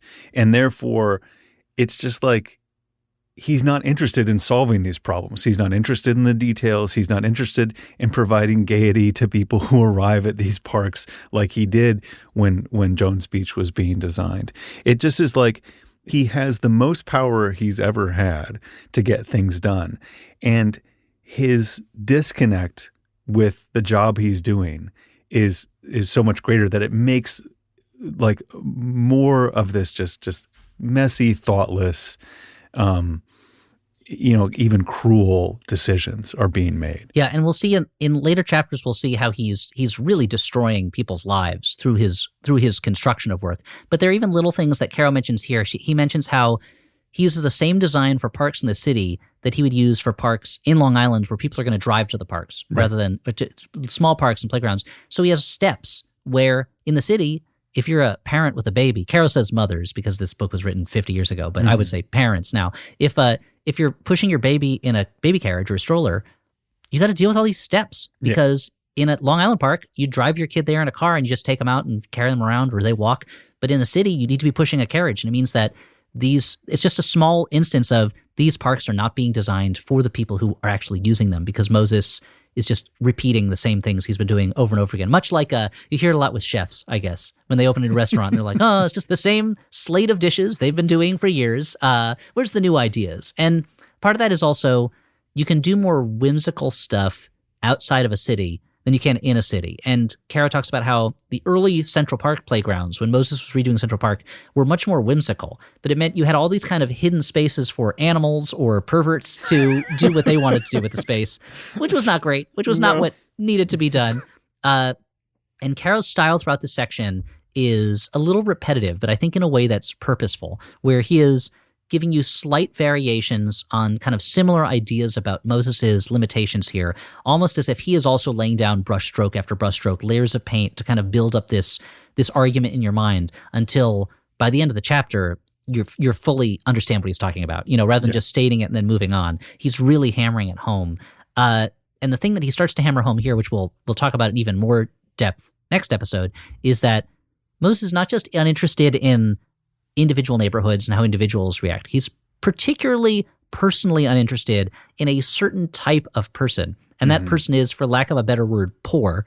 And that type of person is, for lack of a better word, black or Puerto Rican. He's making the point that there are all these opportunities to build these small parks in slum areas, in areas where people don't have money or in areas where there is a majority non-white population. And the Black population of the city has grown very quickly. In 1900, it's 60,000 people. In 1940, right after the period we're talking about now, it's 458,000 people. Yeah. And that part of the city's population, those residents, are shut out of much of the mainstream of economic and recreational life. They do not have the things that the rest of the city is taking for granted now that Moses is sprinkling parks and playgrounds all over the place. And these are people who feel unwelcome in the parts of the city that now have parks and playgrounds. They need places to play. And we're going to talk about this more next chapter because Caro brings it up in more detail. But Moses is not interested in providing those services to them, in providing their children with places to play. And this means that the kids in those areas are forced to play in the streets, play in places that are not safe for them, that are dirty or dangerous. But it sends the message to that large part of the city's population that the city does not care about them. And the reformers, who are now kind of turning on Moses slightly, a little bit at a time, they see that Moses has effectively barred poor Black New Yorkers from his parks through their lack of public transportation going to them. And now he won't even provide little parks in their neighborhoods for them. He's just not interested in doing it. And Moses pushbacks a little bit, and he says, well, they can always go to Randall's Island or Riverside Park. Yeah. And he also says, the smallest a park should be is 3 acres. It's not really financial sense to make a park that's smaller than 3 acres. And the reformers are like, but you could make one that's smaller than 3 acres. It would be nice. You could do it. It's possible. And also that because Moses doesn't want bus service to Randall's Island, where he has these facilities he says that Black New Yorkers can go to, it means that to get there from Harlem or the South Bronx, where much of New York's Black population is centered, you have to walk anywhere from 3/4 of a mile to 2 miles. And that's an insane idea to say that, they've got park facilities. They just have to walk 2 miles to get to them in one of the most crowded cities in the United States of America. Because it's not like it's a pleasant walk for all that time. I mean, to be honest, I like walking through cities. So it would be, in some ways it's a pleasant walk, but they're not walking through the best areas probably. You don't do it daily after school. You don't walk 2 miles to get to a park. Yeah. Or on a weekend when you've been working all week and your children want to go play. It's hard to get up to, and you have to bring, if you've gone plays with children, Roman, you got to bring food with you. You got to bring stuff for them to do. It's like the storming of Normandy. Yeah, it sucks. Yeah, it's the worst. Bringing children anywhere. And the press they'll print the letters to the editor from these reformers about this stuff, but they'll also print Moses' rebuttals, and they won't put their editorial support the idea of slum parks, of need it. Yeah. And you're getting at this point now where Moses had the support of a lot of reformers because he was preserving all this woodland around the city. And they were like, he's doing it, yeah. And now they're watching as he is cutting down that woodland. Like he's chopping it down to replace it with ball fields and things like that. And they're only starting to realize again. It's like that. And this happens throughout the book, and it is very frustrating. And I don't know if it's how it happened in real life or it's the way Caro organized it. But the reformers are always like, wait a minute, he did this thing. Maybe it's not so great. So like he tore down the casino. That wasn't so great. Mm-hmm. Now he's cutting down these forests. Wait a minute, that's not so great. Later, we'll see him attack a genuinely historically important building, and for no real reason. And they're like, wait a minute, that's not so great. And Caro says here that no one was putting the pieces together, that this is an overarching ideology for Moses, because they're still enthralled to his image, but also they're only really paying attention to their local parks. They don't see that the same thing is happening all over. And they probably have the same blind spots that he has. I mean, they're probably not really aware of people that's probably true too. That are different from them. And they see the good parts of him, and they don't have to experience the bad parts of him because he's not running a road through their house. He's not putting up parks in their neighborhoods. They just probably just don't really connect with the suffering that he's causing, even at this point. But they will. Not yet, but look, he put roads through the other neighborhoods, and I said nothing because it wasn't my neighborhood. And then he tore down a park in this other neighborhood, and I didn't say anything. I really should have had the details for this thing before I said. Anyway, eventually it came for me. That's the end. Eventually it came for my neighborhood, which does happen, which starts to happen. And as we'll see, that's when the turning point doesn't come till years later, when he does start doing things in middle class neighborhoods that have kind of a louder, more powerful voice. But they're also one of their flaws is they have the classic flaw of all liberals. All liberals have this flaw. I have it. Roman, I don't know you super well, but I'm sure you have it too. I probably do. This belief that if I just sat down and discussed this with him and just explained to him why this was not going to work, he would say, oh yeah, you're right. I was wrong to do that. We will do it the other way. Let's come to a compromise. Whenever anyone's like, we need a national conversation on this, as if a conversation has ever made anything better. It almost never does. But they're like, if we could just discuss this with him, if we can just get in there and talk to him about it, we're sure we could show him the truth. And that's how Caro leads into the end of the chapter, which is chilling. He says, but Moses no longer had to discuss. He had long had great dreams for the city, and now he had learned how to make dreams come true. He had learned the technique of stake driving and of whipsawing. He had learned how to mislead and conceal and deceive, how to lie to men and bully them, how to ruin their reputations. And he used all these methods to bring the dream to reality. And then there's a little space, indent, indent, indent. Or was it all for the dream? And that's how he ends that chapter. That's how chapter 24, Driving, ends, and is where this section ends. Was it for the dream, or are there darker desires. Well, the next part 5, is entitled The Love of Power. So that's a little spoiler. I think that tells you what it's about. We'll cover The Love of Power on the next episode. That's only 2 chapters. It's pages 499 to 606, chapters 25 and 26. You may be wondering how only 2 chapters can be a longer section of the book than the one we covered in this episode. One of them is a very long chapter. It's only 2 chapters, but it feels like a Robert Moses type thing to be like, it's only 2 chapters. By the way, one of those chapters is 75 pages long. I didn't tell you that. But they're very good chapters. I'm very excited about the next episode. Coming up, our conversation with investigative journalist Brandy Zadrozny.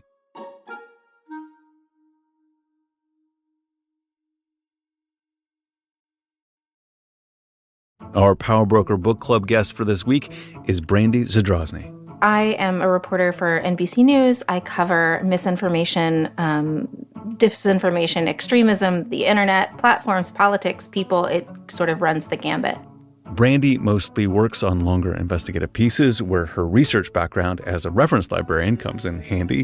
One of her recent stories is about how a far-right sheriff's group is urging local law enforcement agencies to investigate baseless claims of voter fraud.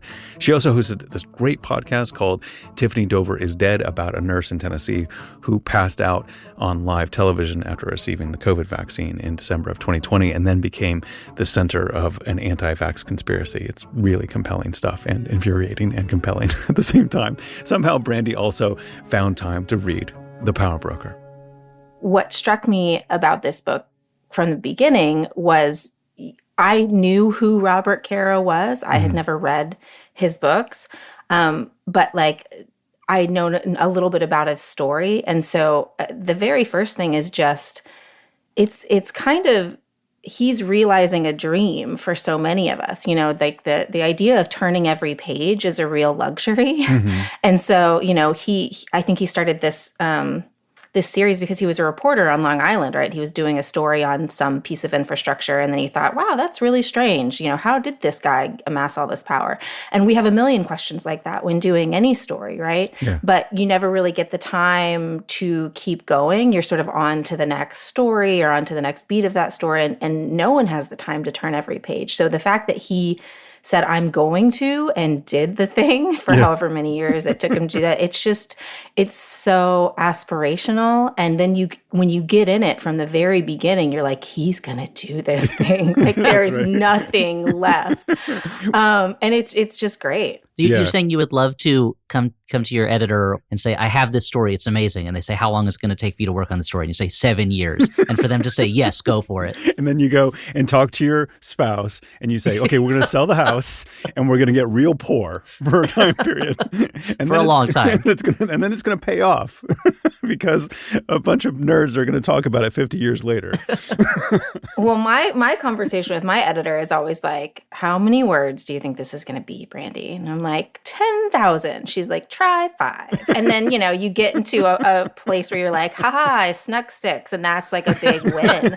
I can't even imagine, being able to do that. And also like the details that I think are so interesting about these stories are often cut by my editor who's like, superfluous, boring. And it's like, but that's what the fun thing is. That's really interesting. Yeah. And interesting doesn't always make it into the final cut. I mean, a lot of what Robert Caro is doing, and I don't know if he just intuited this or this is the writer he is about building a gestalt through lots of information so that it sort of fills in your foundation. And then when he's making his really bold case, which is like changing the mind of a bunch of people who think this man is a saint for decades of his professional existence. Well, narratives are really strong and people don't read. I mean, I say that, with a heavy sigh because I will write some, revelatory piece on someone that really pulls the mask off who they are. And then the next day they're, sitting in front of a House Judiciary Committee. And I'm like, don't you know who this is? I told you. So I can only imagine someone with sort of the heft and, reputation that Moses had, just that not getting through until this thing happened. So when you investigate things, I mean, I suppose like a lot of, since you cover stuff sort of in the modern era of misinformation and lots of online things, your archive is the world of the internet and then talking to people and stuff like this. Well, how did it strike you when you picture, Robert Caro in, these basements on Randall's Island and things like this? Does this like make you feel like envious? Do you like, or does it make you just admire it? Like, what is your take on it? So I was actually thinking about this last night as I was like trying to remind myself of what happened in the chapters that y'all are going to discuss. And I just started looking through the New York Times Time Machine because they have all their archives up. And so I was looking at like, in the 30s, like what were the letters to the editor and all this stuff. And I was literally thinking, oh, he must have been like in a library for this. Or like he must have been in the stacks. That's so interesting. And I also thought, because I did a pretty clean sweep in a couple hours before bed. And that's really great that we have the opportunity to do that. But so much is lost because we think everything is online. Like there are a lot of things that if you just walk down to the courthouse, I was doing a story on Trump in 2016 and walked down to the New York courthouse, the New York City courthouse, and got a large portion of his divorce records, which we weren't supposed to get. But because it was a real person, and there were real papers, we got a bunch of things. And I remember for that story specifically, a friend at a different outlet wanted to go down to the courthouse, but they wouldn't let her leave her desk. And it was like, oh, you can still get so much by using those sort of old school reporting techniques and going to the place and trying to get the things. Yeah, I think that's really true. It's so much fun to think about. And that's what I love. I mean, just the excitement of that hunt is like so enjoyable, especially when it takes place in a physical location when you're opening up files and stuff like that. Like I just love archive research so much. Yeah, the scariest part of a story is not having one. And once you have a story that you're like, this is a story that I'm working on, and you can just dig and dig and dig and dig and dig, like that's all the fun stuff. The needing a story and then the actually writing the story, that's what terrifies me. The rest is the best part. That's what Caro told us. Caro told us that if he could get away with just doing all the research and not writing the book, he would be very happy if he could just do the research all the time. Yeah, I had an editor who refused to let me talk to him about my work when I'd be like, oh my gosh. He's like, nope, because once you say it, once you communicate it, then you won't get it out. You won't write the thing. And they were right.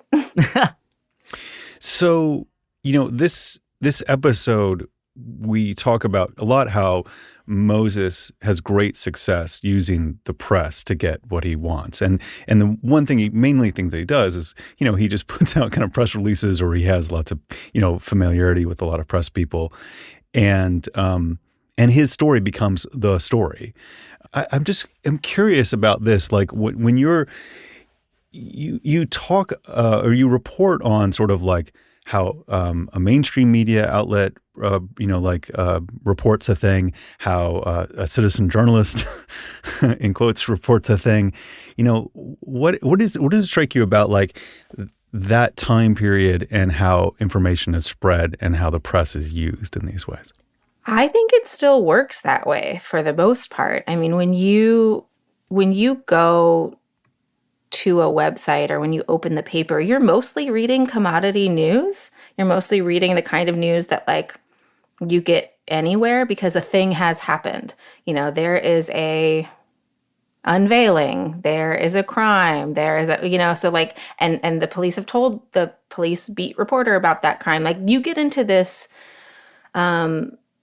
rhythm as a reporter where you're like, this is my beat, these are the sources for my beat, and here's how I report that out day to day. And especially if you're in a paper, if you're broadcasting where you have to have something every single day, like you have to fill that space, then you rely on these people that are good for factual stories that people like and your editors like. Mm-hmm. And so like, I don't think that has changed much. There are still bazillions of publicists who make their living on like getting a story to a reporter who takes that press release and writes it up and makes it a story.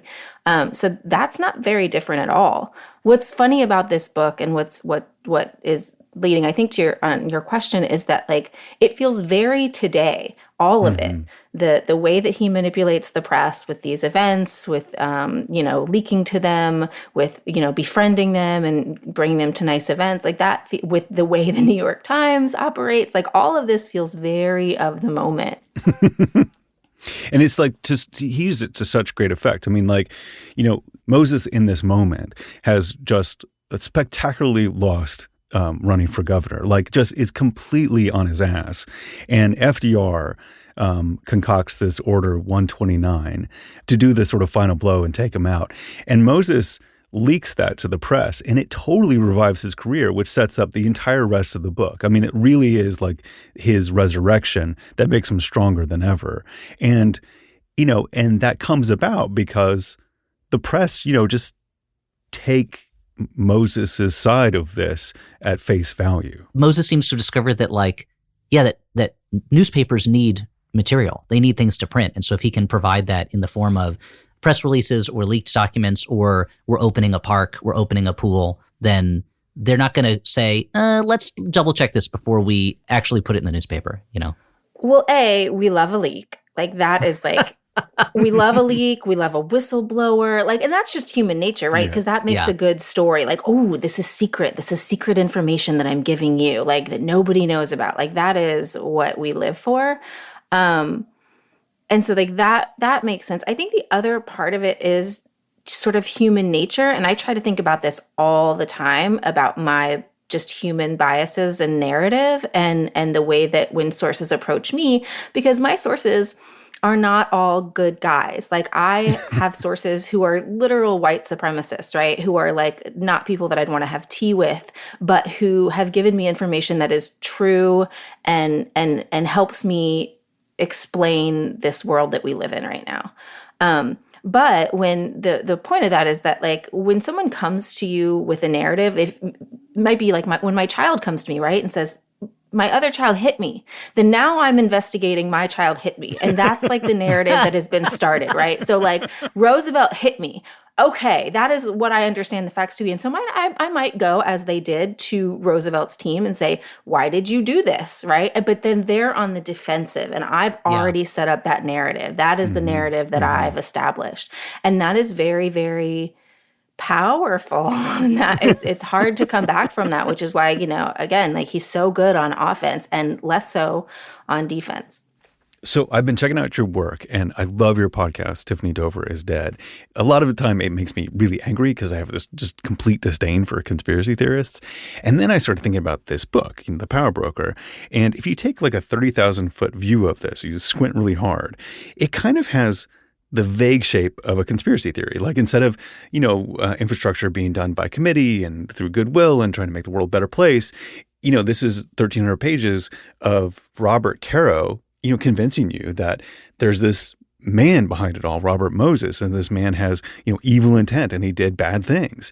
And this feels like it's conspiracy theory, and it kind of blew my mind. So I've been thinking about what makes the difference between like an investigative piece that reveals something that, like sinister intent by a small group of people versus, conspiracy theories that are completely, out the airlock and completely crazy, and just trying to reconcile that and how you reconcile that in your work. Well, no, I've been thinking about that. Like the deep state is real, and it is Robert Moses. Like he is the man who, by his great machinations and money and power, is literally like choosing what children get sunlight and what children don't, right? Like who gets access to the water and who doesn't. Like it's stuff that rings very true in conspiracy land, and conspiracy theories are great because conspiracies are real and conspiracies happen, especially at the local government. But what's interesting about this is that the truth is that real conspiracies operate like this in sort of banal ways, in paper pushing, in behind the scenes meetings, in, through the New York Times and it's like it takes however many pages, several 100, over 1,000, something. I listened to the audiobook, 60s plus hours of pages to explain, in fact, how this conspiracy worked, because it's boring. It's not like one secret meeting at a CDC in Georgia which determined that everybody's going to get autism. Well, and also that the ends are banal. The ends are, I don't want poor people to be able to take the bus to these communities on Long Island. And so I'm going to do everything I can to block that, as opposed to the fun conspiracies where helicopters are going to round us up and send us, and make us slaves to transdimensional reptiles and things like that. Those are the fun conspiracies. And this feels like the real conspiracies are harder maybe to get people to see because they're not as exciting. Yeah, ones that are rooted in things like institutional racism and rich people not liking poor people and not thinking they are deserving of the same things. And it's stuff like that that's that's the real thing. You want something to be mad about? Go be mad about that, not your fake Guantanamo Bay stuff. It does strike me that these conspiracies of Robert Moses and the Moses Men are all that hidden. And they're not really about a conspiracy of action and deed. They're kind of a conspiracy of shared values. They all agree on a thing. They, tacitly or explicitly, express those things and create the world that they see fit. But it's not like they're secretly doing a whole lot. You know what I mean? Because when Robert Caro goes and talks to him and talks about the bridges, and when you investigate it today and you go how did you know that Robert Moses really did make the bridges shorter? And he was like, his assistant told me. That's what he said. It just is it's just Yeah, I mean, how easy would it have been for a reporter to go into some of the communities that, were being raised to build these new expressways or to, clear these slums and go talk to those people? That was a story in plain sight. That was, thousands and thousands of people being displaced, communities being destroyed over and over and over again. So why weren't those stories bigger than the man Robert Moses? Why didn't those stories get more play? It's because I would venture to say those people were not cared about in the same way. They were not valorized. They weren't important in the same way that Robert Moses was. And the reporters were more like Robert Moses than they were like the people that they were all the same people. Yeah. They hung out at lunch. I mean, the owner of the New York Times loved him so very, very much. I've been trying to think a lot about corollaries, who and just selfishly, and maybe because I'm living aspirationally through Robert Caro's work, but I'm who is the Robert Moses of our time? Who is the person who is doing the things that we should be looking at right now that we're all missing? I haven't thought about it, but listeners can please contact me. But well, it's kind of one of those things where if we knew about it, it wouldn't necessarily be the same thing, because he was so good at presenting a different version of himself than was actually taking action. You need some kind of amazing whistleblower leaker that can meet you in a parking garage somewhere, I guess, and give you the information. Although that's something I like so much about the book, is that Robert Caro is consistently not dramatizing his own investigation or his own research. There's not a lot of and then I did something that was really exciting. At most, he'll say, as he does in this episode, well, when I talked to this guy in his house, he told me this, or I went to this guy's office and this is what he said. He's not creating the suspense around himself during the story. No, I wasn't even aware, and maybe because I missed it, but while I was listening, I wasn't even aware that he had actually spoken with Moses, that he had gotten the Moses interview. And at the end, I was sort of wait, what? Okay. Which is a bold and the best choice. It's a very old school choice. I mean, it's not the current sort of fashion, for sure. If I were to do this story, it would be all about how amazing it was that I did this story. That I did this for 7 years. That would be the opening line. Can you believe what I did? Exactly. I appreciated it as I appreciate something old that I read. Yeah. I see it, but at the same time, you see those little... He does it in his own way. There is a quiet bragging that goes on here where he's talking about forming of Long Island, and even at the beginning where he's and then okay, you know all the roads. You've done it. I get it. So it's different. And I That's true. sort of like the narrator. I like knowing a little bit about the narrator who's leading me through something. Mm-hmm. I appreciate the modernization of that a little bit. I do think I think what it felt like to me, and I think this is true regardless of like the little flair that he would insert about himself as the author. I it shows to me, it's another sort of brick in the house that shows me that he cares about story, about the factual tale of this person more than anything. I think what I also love about Caro is, and I think this is the next thing I want to talk to him about when I talk to him, was this: what made him so empathic in regards to the people that, he really feels the destruction of Moses. Like he's going into it with that in mind. And I find that very fascinating. And I wonder, when you think about your work, what tunes you into wanting to tell the story of who the victim is in a certain story, and where your sensitivities lie, and where you who you are fighting for or fighting to tell the story of. I think Robert Caro has a real he old school liberal, just like he wants to take care of these people. Like he wants to make sure that their story is told. There's just something noble and interesting about that that I like. But he doesn't really go out and say it, but I can just feel it. This is going to seem disjointed, but I swear I have a point. Please. So I will often say that I fall in love with every person that I interview. And I will go to an interview, and even, I'm using little quotations, bad guys, conspiracy theorists, just not always the nicest people. But every time I talk to someone, I feel like I'm nodding along with them, like, oh, that makes sense why you would be doing this thing. Most people, I think, are sincere in their wants, and in their beliefs, like Moses probably was, where he thought he was doing what was ultimately best for the city. And so, I think people are typically sincere, and I believe them each time we talk. And then, I believe sort of everyone, and then I will go home and I will say, I've talked to everyone I need to. I have all the documents I need to, and now I'm going to write this story.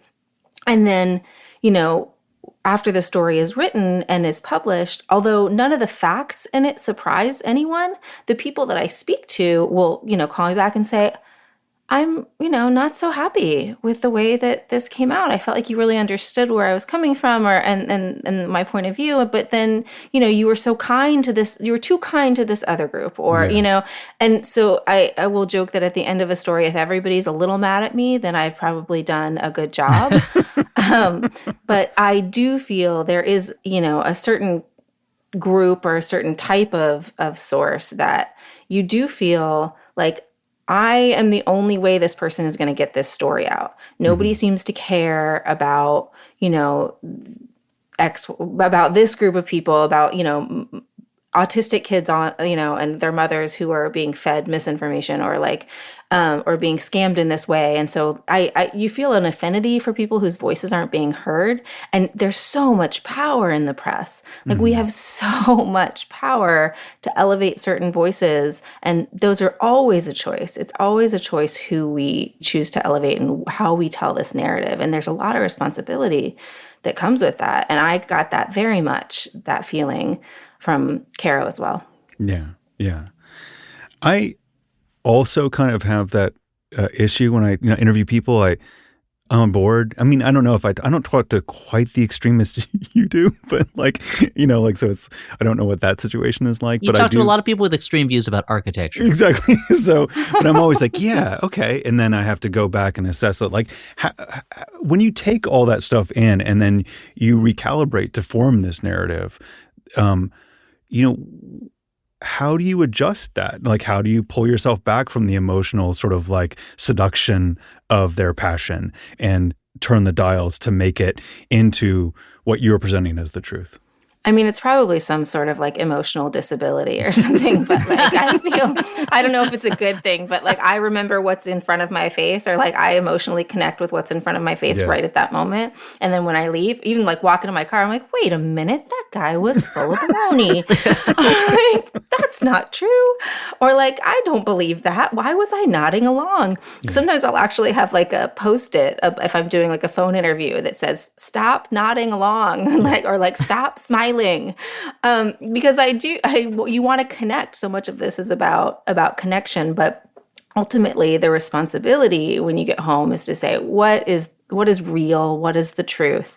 And how can I accurately reflect that in a piece of writing or a video or whatever it is that we're doing? I wonder if you see that in the book also. I feel like I see it a little bit where you can tell sometimes when Caro is talking about Moses, or kind of implying the times that he saw Moses, that he does find him very impressive and that he is falling under the spell a little bit. And maybe it's only the knowledge of the people that he's met whose lives were affected by him that pulls him back from it. He talked to us about having the same experience that you had, where Moses is showing him, through the windows, Long Island. He's saying, don't you believe there should be a road right there? And he's like, And then he's leaving. He's like, wait a minute, that's not a good place for a road. And I wonder if it is only that ability to hold on to that compassion for the people he's talked to, who he does believe have been wronged, that helps him to pull back. Do you ever feel like that, where you kind of have to make the choice of who is worth maintaining that sympathy towards in your writing? Yeah, and usually the ones that deserve that remains, right? Mm-hmm. Past the car, like you get home and you're like, oh, I still feel this way. But people are intoxicating. People with power are incredibly intoxicating. And so you get drawn up in that orbit, and I appreciated the building of him, only if it was that much further for him to fall. But I appreciated all the physical descriptions of him, swimming across the ocean. And I'm like, his like booming voice, I'm like, this is a guy, like he has got it. Like and so I imagine when you're in his presence, you would feel that way too. Again, I feel that way all the time.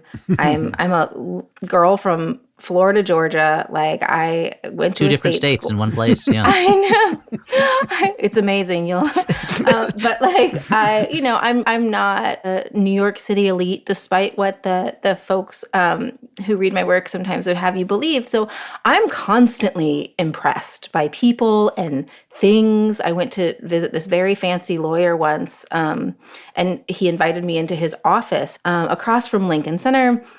And you went in, and the whole building was floor to ceiling marble and gold. And I was just like, this is so fancy.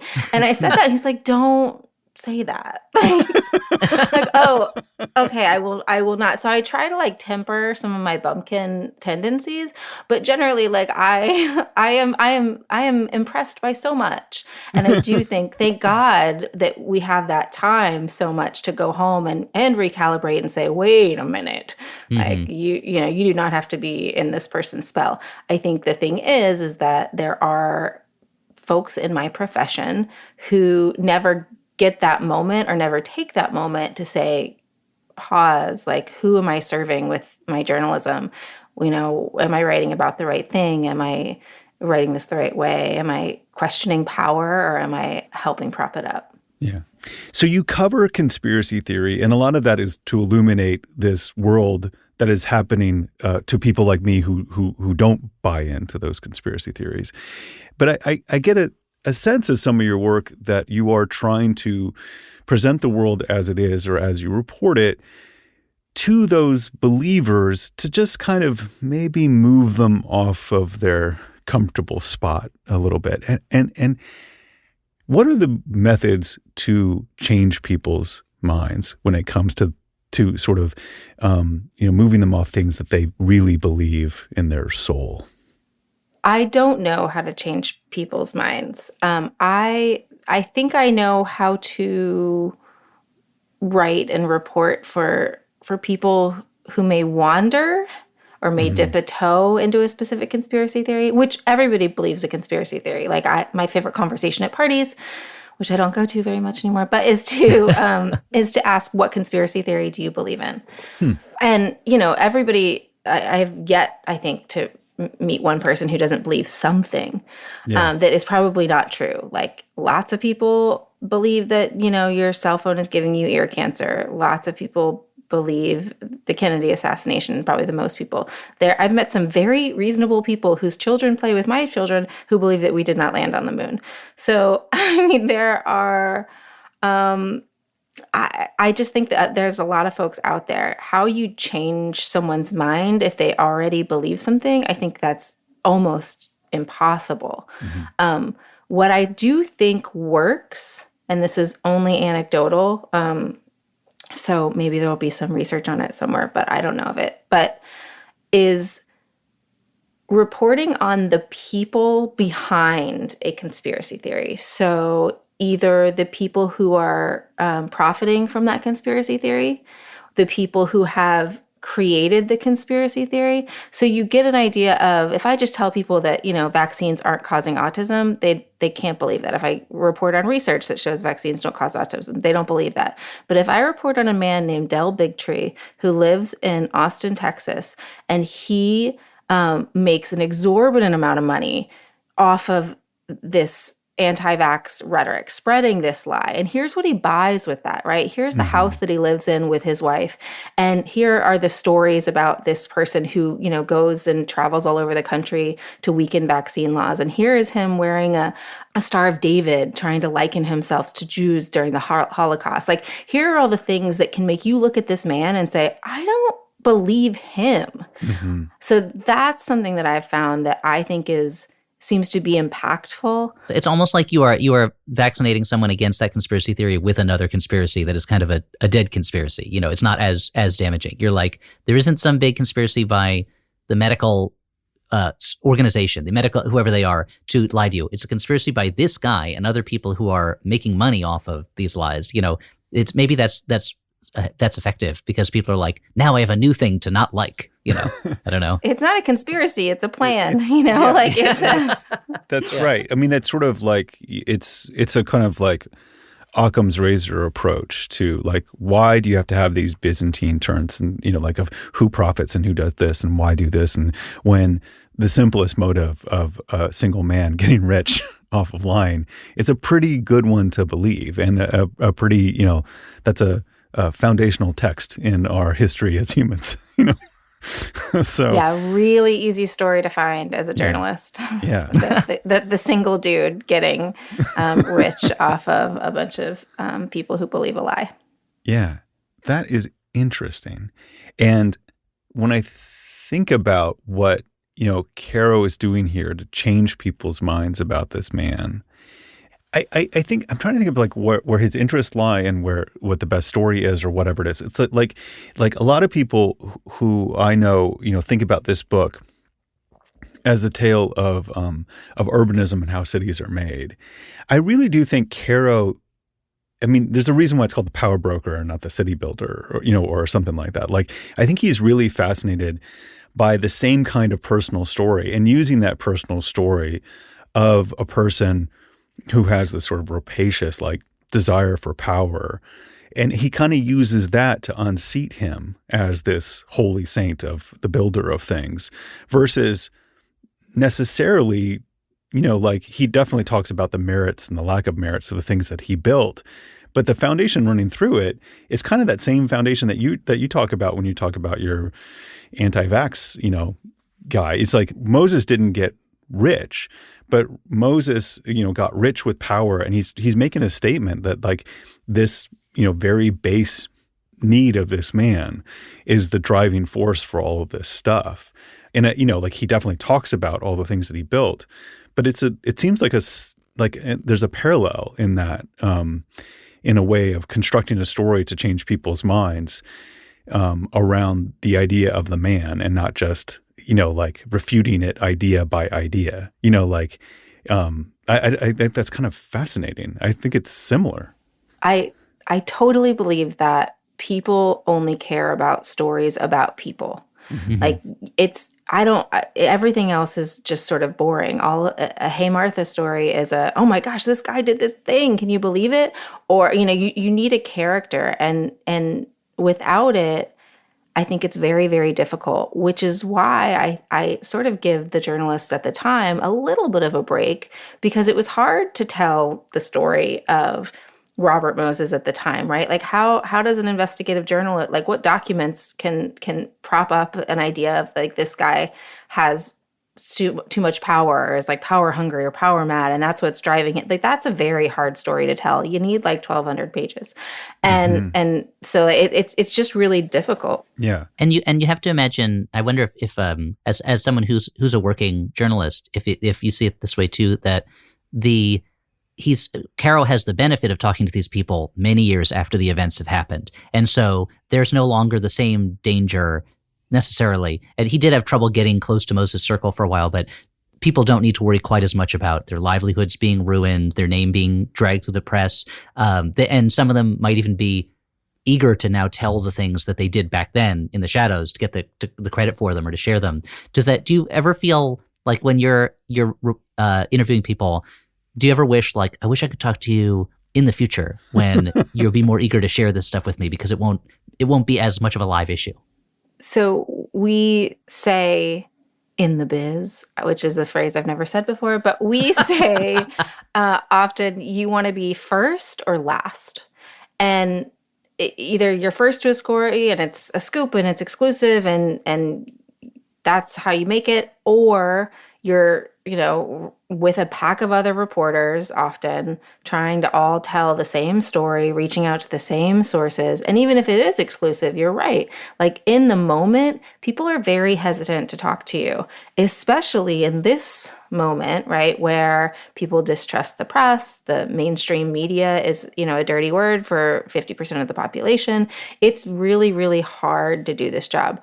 I will say in the podcast that I did, like, it was an utter failure. Like I was trying to reach this person who did not want to talk to media, and she didn't. I couldn't talk to her. And not until a year after our podcast ended did she reach back out to me. And she said, now I'm ready to talk. And that happens all the time. Mm-hmm. People who I'm working with on a story I do this thing with my subjects because some of them are vulnerable, conspiracy theorists or, people who've been wrapped up in something like that. And so I'll do this thing where I read them like a Miranda rights. And I say, this is the story that I've got now. And let's talk about the worst thing that might happen to you if I publish this story, right? Like, what are some things that you're afraid of? And sometimes at the end of this long talk, which can, say maybe jobs won't want to hire me, maybe my wife will get mad at me, maybe, the police will come and want to arrest me. There are lots of things that might come from this. Do you still want to go? And several people have told me, actually, never mind. Like I've had whole stories ready to go and people say, I changed my mind. Oh, wow. And then, but sometimes, like for example, I did this story about this man who was at January 6th, at the Capitol on January 6th, and he told me his whole story and what brought him there. And he said no. And then a year later, he said, you know what, I'm ready now. Mm-hmm. And so we went ahead and published. And that's, that's their story, that's their right. But I think that, like you said, with time, if you had the time to just get people to know you, because I'm sure that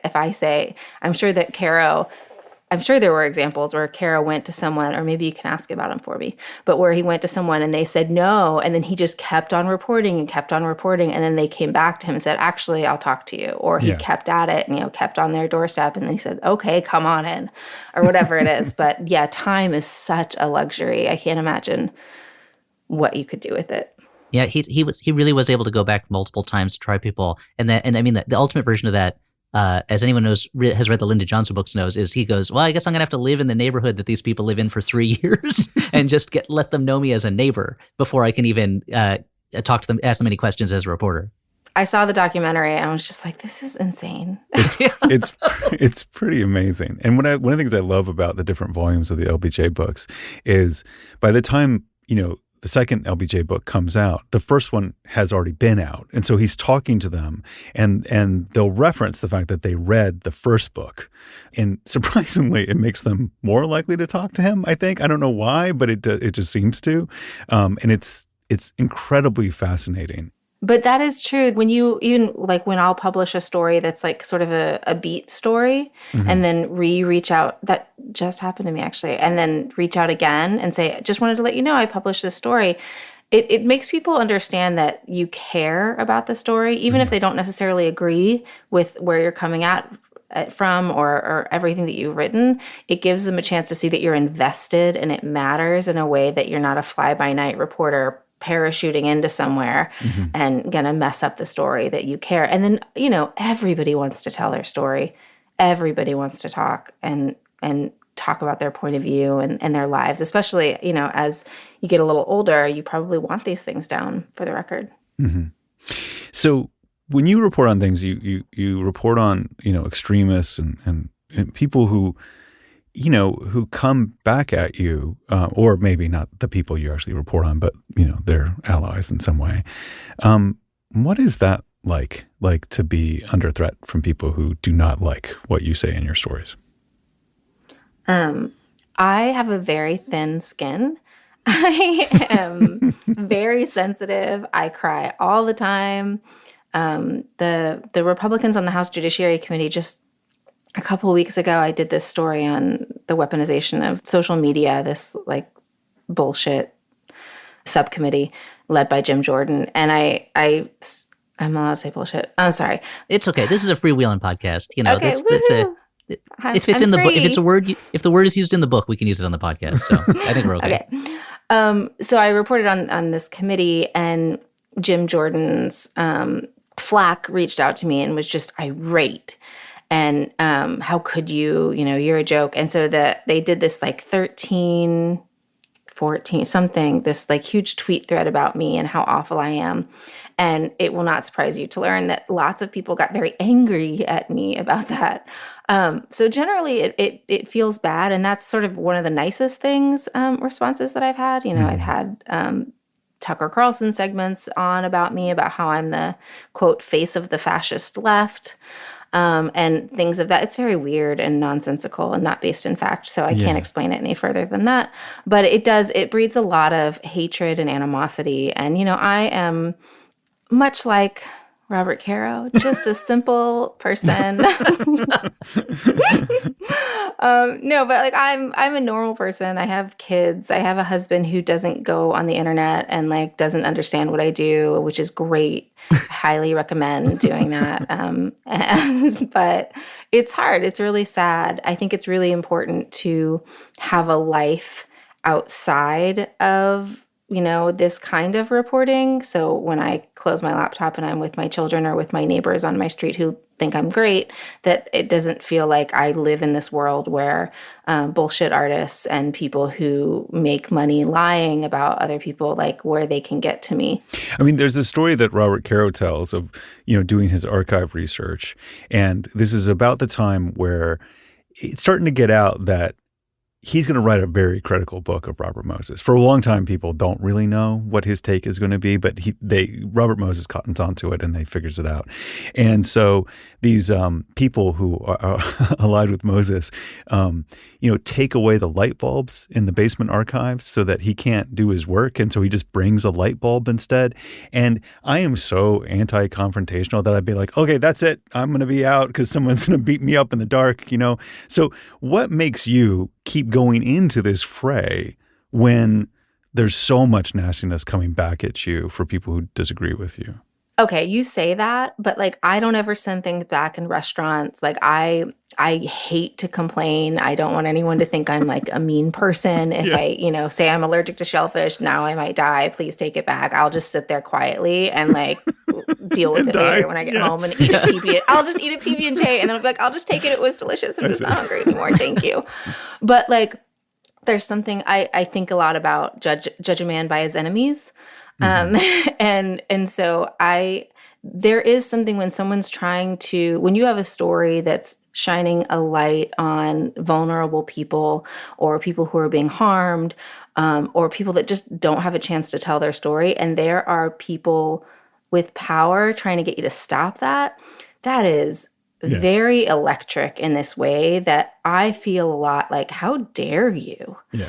And it is energizing and it is a spiritual sort of, it's a beautiful, beautiful thing. And even if you don't think that you like to be antagonistic, there is that moment where I really like it. And I get a little I get a little high when I'm about to call someone who doesn't want to talk to me, and this is the moment when they're gonna. Yeah. There's something very, very fun about that, right? Like, if they're taking the light bulbs away from you, Yeah. you're doing something right. That's great. Thank you so much for making sure that I knew that my work has been appreciated and I'm on the right track and, time to keep going. The worst thing is if you're just ignored, Yeah. right? If nobody cares about what you're doing, then that probably shows that you don't have a very good story. Brandy, before you were a reporter, you were a reference librarian, correct? True fact. And I come from a line of librarians. My mom's a reference librarian. My grandmother's a librarian. My wife's a librarian, and she went to the same school you went to get her MLS. And so I really wanted to ask you, we've heard from the investigative reporter side of you about Robert Caro's methods, but what about from the reference librarian side of you? How he goes about finding information, what he does. How do you feel about that as a librarian, as a reference librarian? Oh my God, it makes me teary a little bit. Like, Caro is the person who we all sort of dream about coming down into the dusty stacks, like with this big idea. And you become, as a reference librarian, you become a partner, right, in that search. It's not just, I'm looking for this exact book. It doesn't work like that, right? You say, I'm looking for all of these things. And then they really do. Research librarians, they research on their own and then they bring you, maybe you'll like this, maybe this will help. And it becomes this sort of partnership.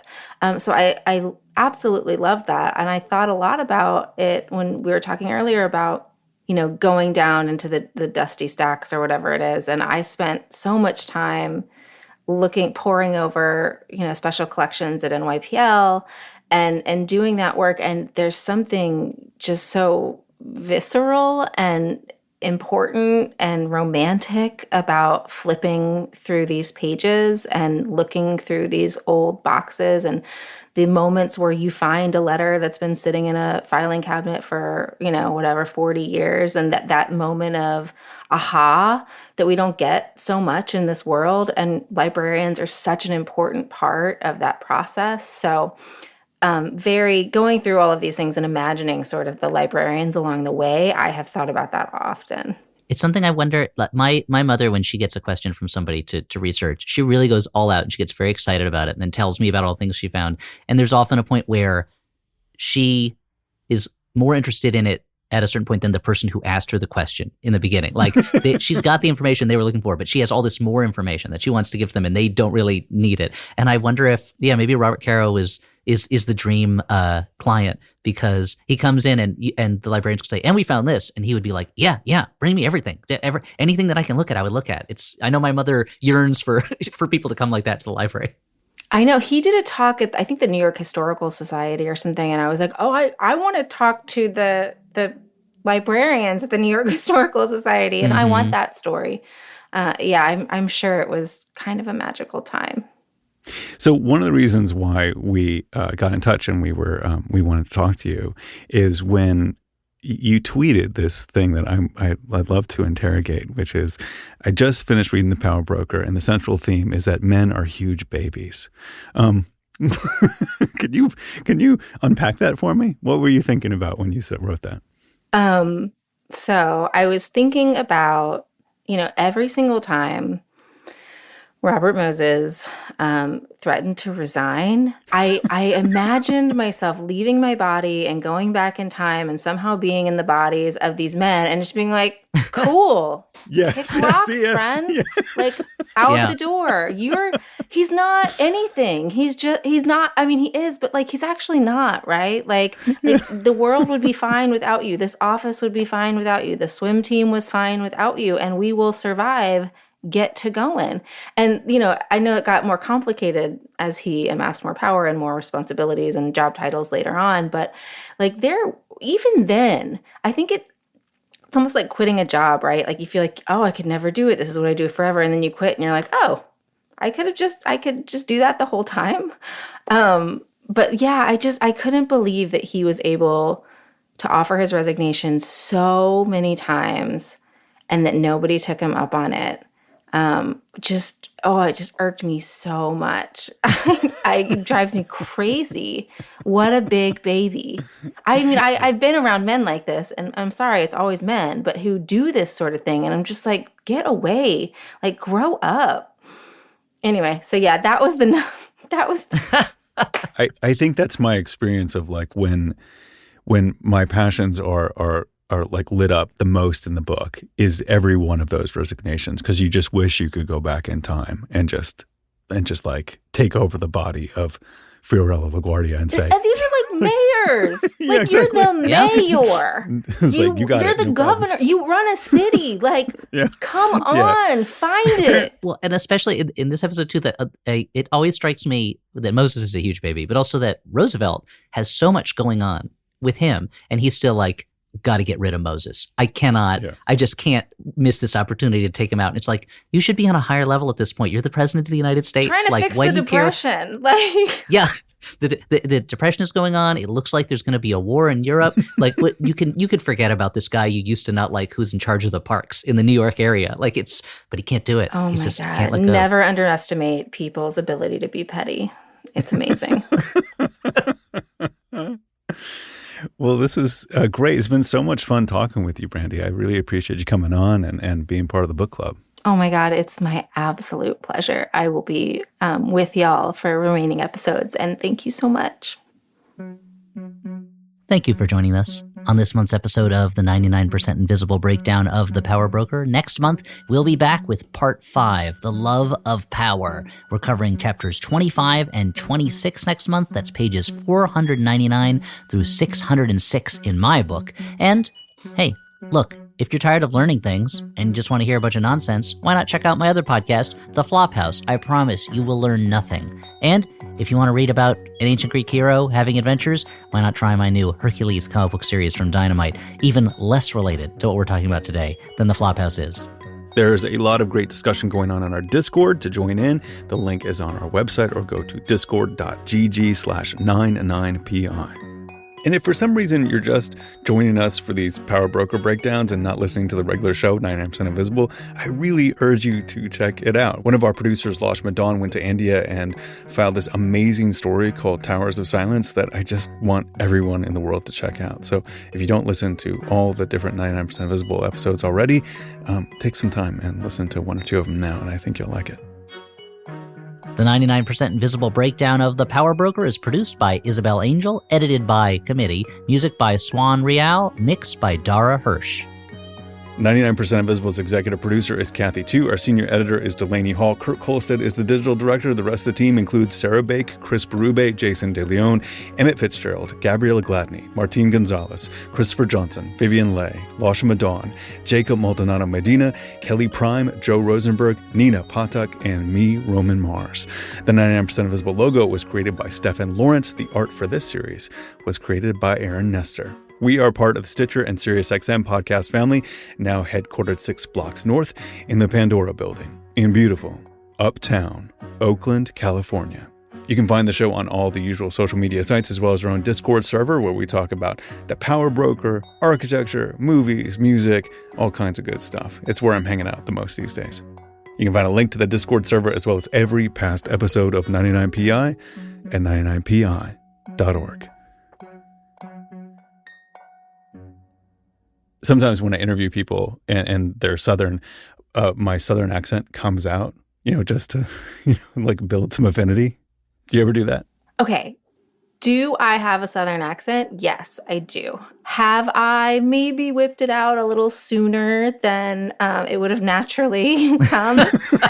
Potentially, possibly, perhaps. Would I do it again? Absolutely. And I bet when Robert Caro is going to Texas to get a Lyndon Johnson story, it's going to take 3 years, because his accent is unhideable. Yeah, there's no mistaking that accent for exactly where he's from. I know. Although we would find it endearing. It would be like, that would be a thing, right? That like you're sort of known for, that we would enjoy. Bless his heart. Yeah, exactly. Bless his heart, indeed.